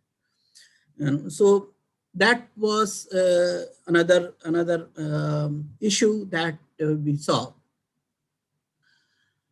So what we see is that the finally, that disaster management community, again, the practice very much depends upon the traditional administrative setup, where collectors, SDOs and Prant officers, assistant collectors, and tahsildars play a very dominant role. But here, the scope of the disaster was such that almost every district functionary was needed. We needed an army of functionaries and all the people working with the local governments, working with the private sector and NGOs. So it required a huge mobilization, and I think district administration did that. Two collectors shared their very valuable experiences, but this is something that would be needed in future also, that whenever we have to deal with the situation now, we need a much greater mobilization than what is possible within the normal confines of the traditional district administration.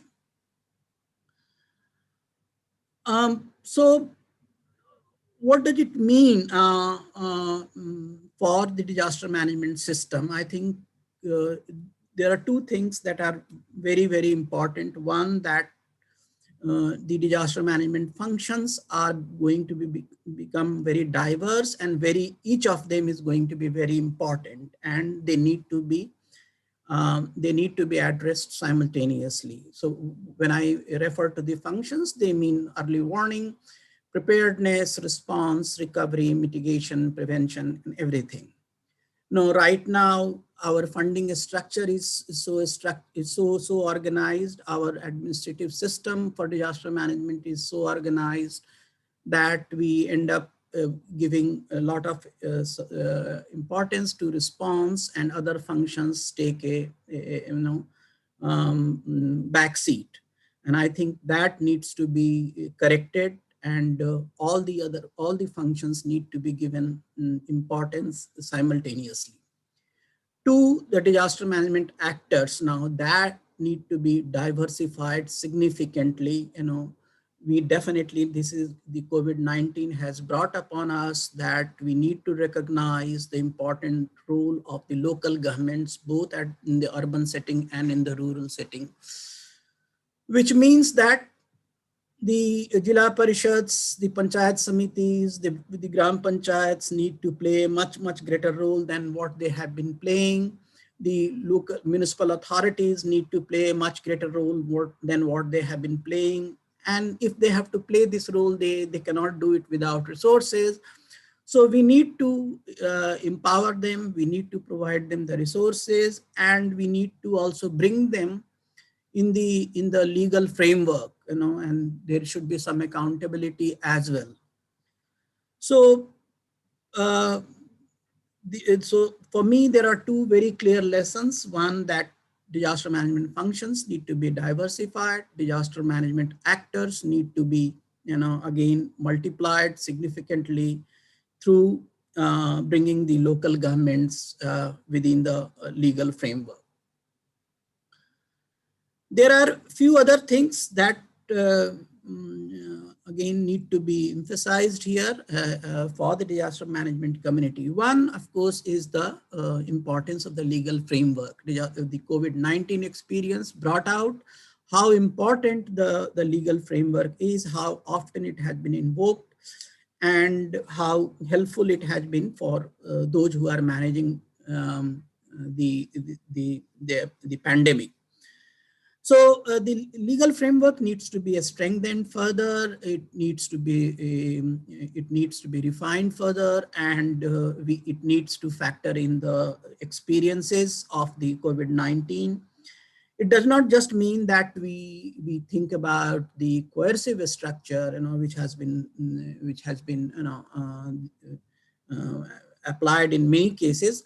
It also means there are many proactive things that need to be done by the disaster management authorities. So our legal framework for disaster management needs to be improved. Second is the science-based response. it's not just that, you improvise and you do something at the local level and then respond. It's very, very important that your responses should be backed by knowledge, by good science, and by all the advances in technology. And again, it requires that we have more knowledgeable people there. We should have a cohort of experts guiding the practice of disaster management. The third is that we need to invest in infrastructure for disaster management. Whatever the infrastructure that we have at the district level, at the state level is not sufficient. And it requires a significant investment in all the aspects, whether it is the control room, where it is emergency warehouse, whether it is communications, the communication network. All those aspects need to be significantly augmented. And finally, the communication part, risk communication, it played such an important role. And I think the risk communication again needs to be improved considerably at all levels. So this is what I mean to say is that the knowledge basis of the disaster risk reduction needs to undergo a significant improvement based on the experiences of the COVID-19. There are a few other omissions which I saw in the practice of disaster management, and I think that's also very, very important for us to recognize and reflect upon. We just provide relief whenever there is a disaster, and some amount of cash assistance, some food, and that's fine. But this brought out the need for social protection. Very, very clearly that a whole lot of people needed social protection, and our disaster management setup was not equal to the task all the time.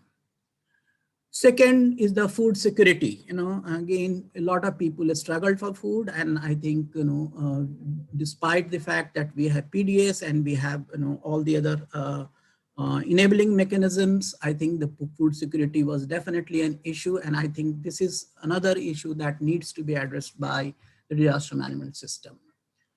Displacement, livelihoods, all those issues, which are very important for social risk management, for social protection, they need to be included in our disaster management policies, in our disaster management funding structure.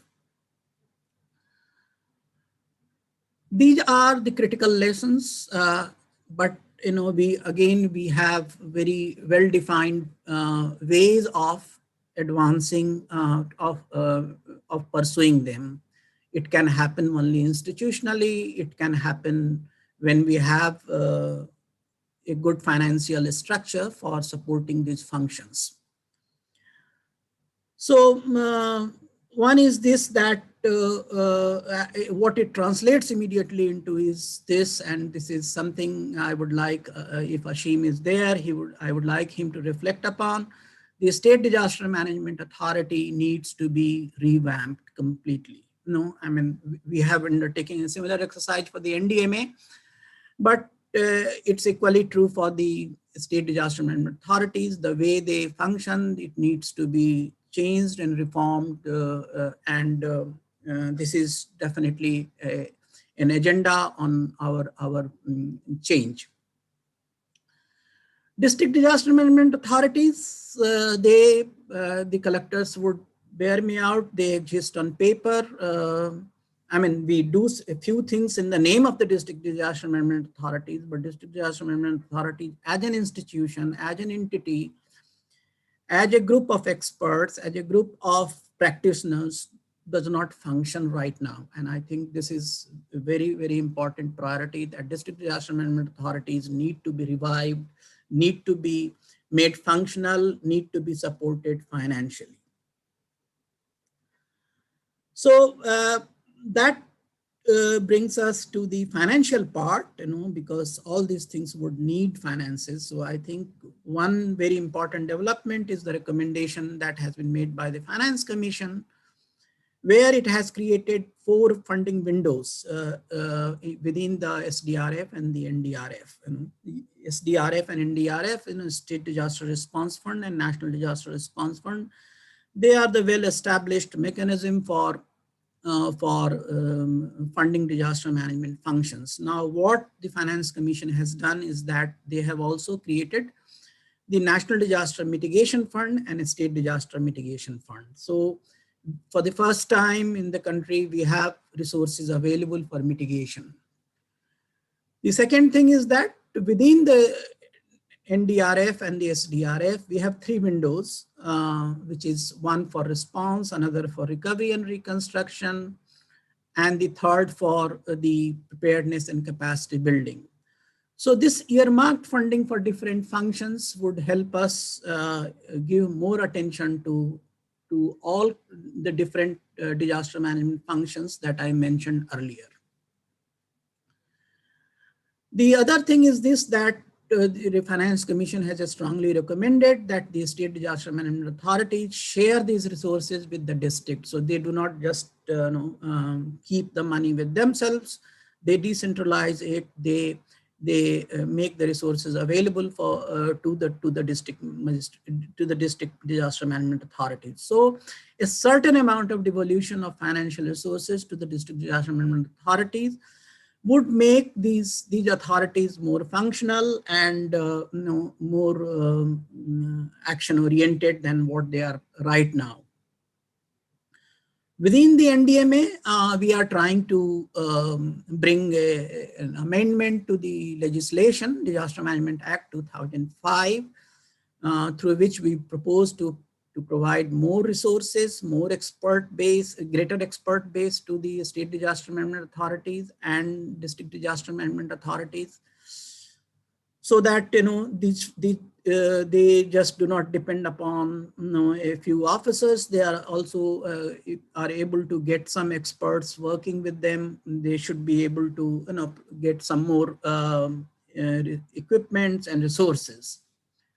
So clearly, the entire experience of COVID-19 has raised several question marks over the way we have practiced disaster management. It's time for change. It's time for reflection.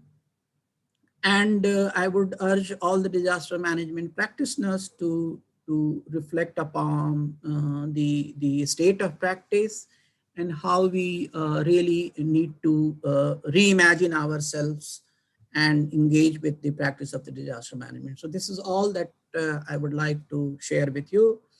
Thank you very much for giving me this time and this platform.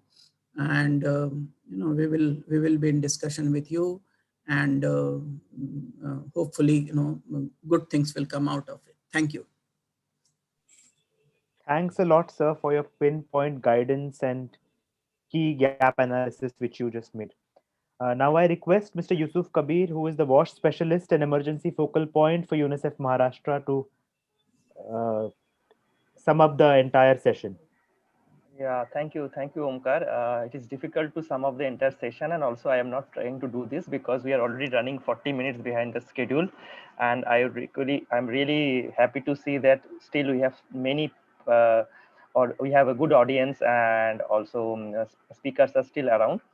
I will take not more than 2 to 3 minutes. In the month, UNICEF is in the this response in the day the lockdowns has been announced, and in the month of April and May, along with Prema and the team, we did some kind of assessment of the shelter when are addressing the migrants issue.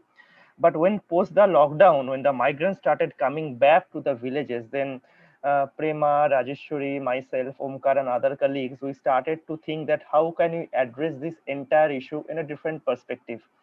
Because every disaster brings certain kind of learnings, and COVID has brought certain learning for us that we may need to do the same thing differently. So that's the entire concept of this partnership evolved in the month of April, May, and then June, July we started. And I believe, I like to tell you that it is not a routine kind of a programming for UNICEF. For UNICEF also, it was something kind of a going out of the box. I won't say the box because box is too big for COVID, but of course going out of the comfort zone or going doing some same thing differently, or also co-locating these existing platforms.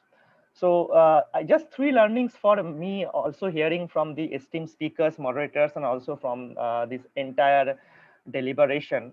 One thing is very clear that women played a very critical role in this entire response. And for the first time, we saw women power beyond service provider.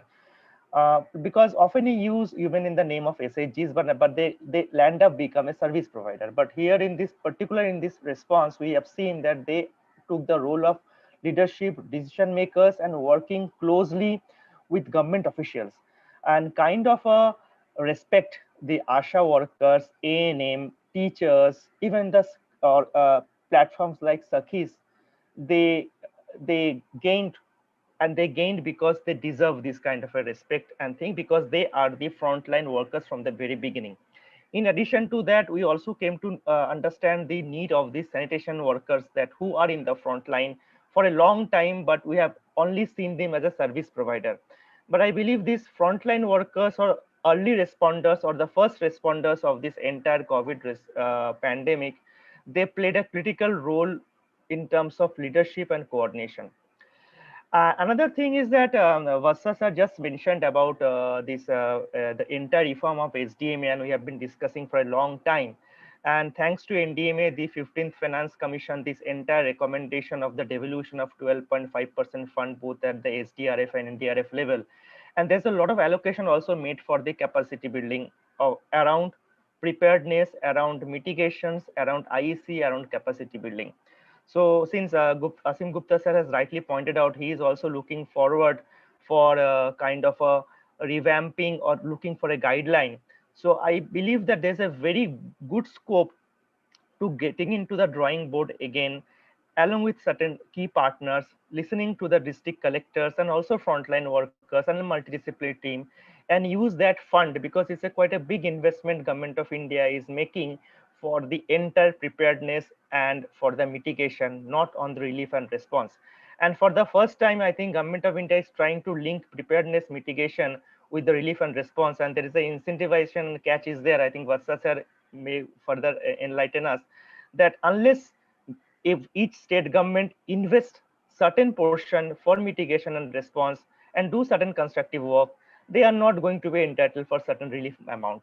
So I believe this tagging is very crucial to bring the entire risk, the mitigation, preparedness, IEC capacity in the discourse of the disaster management.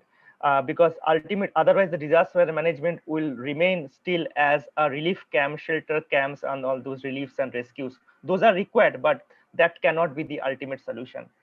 And the last point I would like to mention before I hand it over to Prema and the team, that we discussed about devolution and everything. 15th Finance is also giving a lot of untied funding for the Gram Panchayat based development plan. And that is a devolution of making the Amchi Gaon, Amchi Vikas, that is the Ambal Bajavani, that is the planning. And I believe there is a lot of scope, since Colonel Supanekar is here, Yashada is the training institute. We can integrate the entire risk info preparedness and planning with the Gram Panchayat based plan and make it much more objective. Because COVID has taught us that how you can be so objective, how you can deliberate your speech, just like the Zoom platform in 5 to 6 minutes. So COVID has brought objectivity to us also, and to the platform also, and to the system also, and same for the communication. So bringing this risk informed and demystifying the risk and preparedness, and considering Maharashtra is a multi-hazard. I don't know, maybe or many of you knowing, as per the state action plan for climate change, government of India and government of Maharashtra is the most climate sensitive hazard prone zone. We have 9 agroclimatic zones. So by design, we are climate sensitive and will be facing extreme climate events. And along with this multiple hazard profile, our vulnerability will increase. So work on the resilience and preparedness and bring that at the local level is very, very critical. So before handing over to Prema, I would like to thank Prema and her entire team who has worked relentlessly for last so many months and for this present workshop for last 1.5 months, and thanks to Ira also. So, and I am happy that we will be able to give certain kind of learnings with Asim Gupta Sahab and his department. And also by end of this month, we'll be having this document ready to be shared as electronic version. Many of the colleagues have requested, and I believe Prema and her team will be sharing the document. But it's not only about the document, but the listening to the people who has really worked in the field. And often we say that lab to community to lab. I think this webinar was an effort to match that gap, like bringing lab to community learnings and community learnings to the lab. But just to conclude, for me, if I see COVID has brought a lot of opportunity for us. As Vatsa sir rightly pointed out, that the legal framework has become very critical. And I have seen many disasters starting from Odisha cyclone. But for the first time, I have seen that Epidemic Act or the Disaster Management Act used in its full potential. Of course, the act might have certain challenges because the urban migration, those issues are not being covered in the act. When the act came, that was more of the natural disaster, not on a humanitarian kind of a part, but more on the natural disaster. But for the first time, I have seen, when I hear also from the collectors and also from the Tehsildar and BDOs, the decentralization and using the act to its full potential is a big learning for us. Thank you, Omkar. Thank you, sir. Now I hand it over to Ms. Gopalan for a short film. It's a 3.40 second, 3 minutes 40 second films. Prema ma'am, please take over. Thank you very much, Omkar and Yusuf. And I would really use this time to say that we are absolutely grateful today that we took this opportunity for a very ambitious, scaled up program, and we have succeeded in impacting and informing more than 10 lakh people across 3 districts, and working intensively with over 2 lakh people in 250 Gram Panchayats. So the film is dedicated to all our village women leaders. And I think Mr. Watts, Professor Menon, and Rajeshwari in the last session have emphasized that there's a message for the entire country. And I hope Mr. Gupta is listening, that Maharashtra will lead the way with high women's participation in the Sahayata Samitis. And I would like to inform you that in all the villages, 250 villages, the women have contributed to the GPDP, which is the annual plan of the panchayats. So all the learnings and the lessons and priorities from the COVID work has been translated into the annual plan for Gram Panchayats. And with this, I would ask Lakshmikant, who's the architect of the film, to show it to us. Thank you so much for being here with us.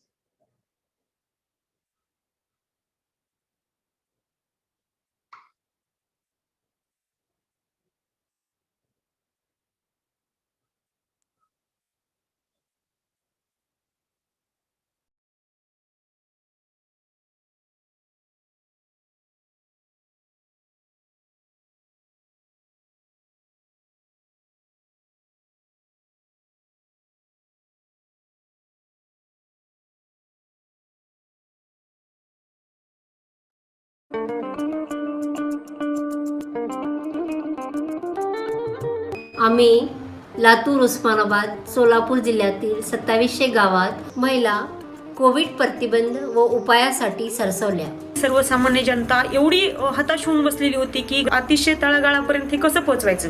गाव लेवलला meeting व्हायच्या, आपल्याला घरोघरी जाऊन की परगावून आलेले लोक असतात त्यांना अगोदर त्यांचं टेम्परेचर घ्यायचं, कुठले लक्षण आहेत का बघायचं, ऑक्सिजन लेवल पाहायची, तिथं त्यांची तपासणी व्हायची. पूर्ण आम्ही गल्ली सील करायचो. ज्या की किशोरवयीन मुली आहेत त्यांना वैयक्तिक स्वच्छतेविषयी माहिती सांगितली, सॅनिटरी नॅपकिनचे पॅड वाटप केले. त्या महामारीच्या या मोठ्या आजाराला आम्ही खंबीरपणे तोंड देतोय. आमच्या गावामध्ये 53 कोरोना पॉझिटिव्ह निघाले. मग आता ही साखळी कशी तोडायची. गावच अख्खं कंटेनमेंट मध्ये केलं. तपासणीसाठी गेलेले होते त्यांच्या जनावराला सुद्धा वैरण पाणी आम्ही स्वतःने केलं महिला घेऊन. 15 जणांना श्रावण बाळाच्या पगारीचे फॉर्म भरले. त्याच्यापैकी 2 जणींचे पगार चालू झाली कोरोनामध्येच. कामगार संघटनेमार्फत 50 जणांना 5-5 हजार रुपये कंपल्सरी असं 2.5 लाख रुपये उपलब्ध करून दिले. राशन कार्ड काढून दिले. 70 जणांचे जॉब कार्ड काढून दिले. कोरोना काळामध्ये 5 विहिरी मंजूर करून आणल्या आणि 4 घरकुलं. रोजगाराला काम मिळवून दिलं. 15 लोकांना जॉब कार्ड नवीन काढले. रोजगाराला 219 कार्ड आहेत. माझे कुटुंब माझी जबाबदारी महिलांनी यशस्वीपणे सांभाळली. कोरोनाच्या काळापासून सुका कचरा, ओला कचरा वेगवेगळा करण्यात आले. कोरोनाच्या अगोदर असं आजारी पण खूप सगळी लोक पडत होती. काळजी घेतली. आजारी पण घरातली पण सगळी लोक कमी पडली. पिण्याची व्यवस्था व्यवस्थित करणे. पत्र्यावरचं पाणी पण दुसरीकडे जाऊ दिलं नाही मी. ते पण पाण्याचा वापर करून घेतला झाडं लावण्यासाठी. कोविड प्रतिबंध व उपाय कार्यात सहभागी झालेले महिला पंचायतमध्ये निवडूनही आल्या. PSCला जाऊन तिथून माहिती पण घेतली.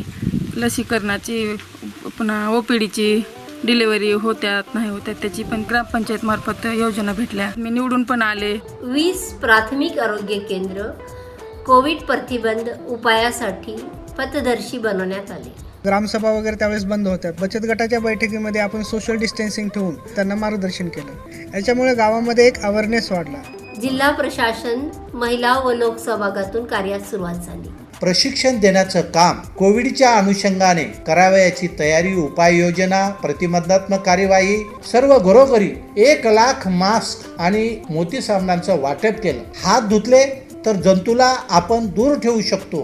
ग्रामपंचायतीचे सदस्य, ग्रामपंचायतीचे ग्रामसेवक यांच्यासाठी झूम ॲपच्या माध्यमातून कार्यशाळा घेऊन समाजाच्या प्रगतीमध्ये मग कोविडचा लढा असो, महिला सक्षमीकरण असो, नेहमी स्वयं शिक्षण प्रयोग संस्थेनं चांगल्या प्रकारचं योगदान दिलेलं आहे. कौटुंबिक साहित्य, अन्नधान्याचं वाटप सुद्धा ह्या संस्थेनं केलेलं आहे. कोरोना प्रतिबंधक पथक, ज्याला आपण अँटी कोरोना फोर्स असं म्हणतो, तर याची स्थापना प्रत्येक गावामध्ये झालेली होती.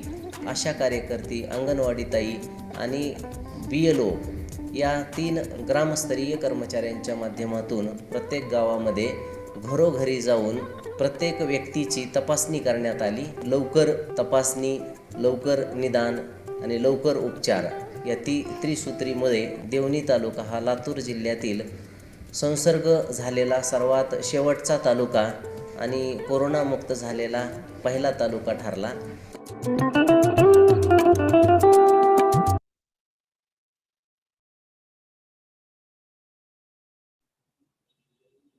Thank you, Prematai. So with this, I think we close the session. And thank you. I would just like to thank the entire SSP team to organize this. Lakshmikanji, Sanjana, everybody. Thank you all the dignitaries to be there and give their valuable inputs.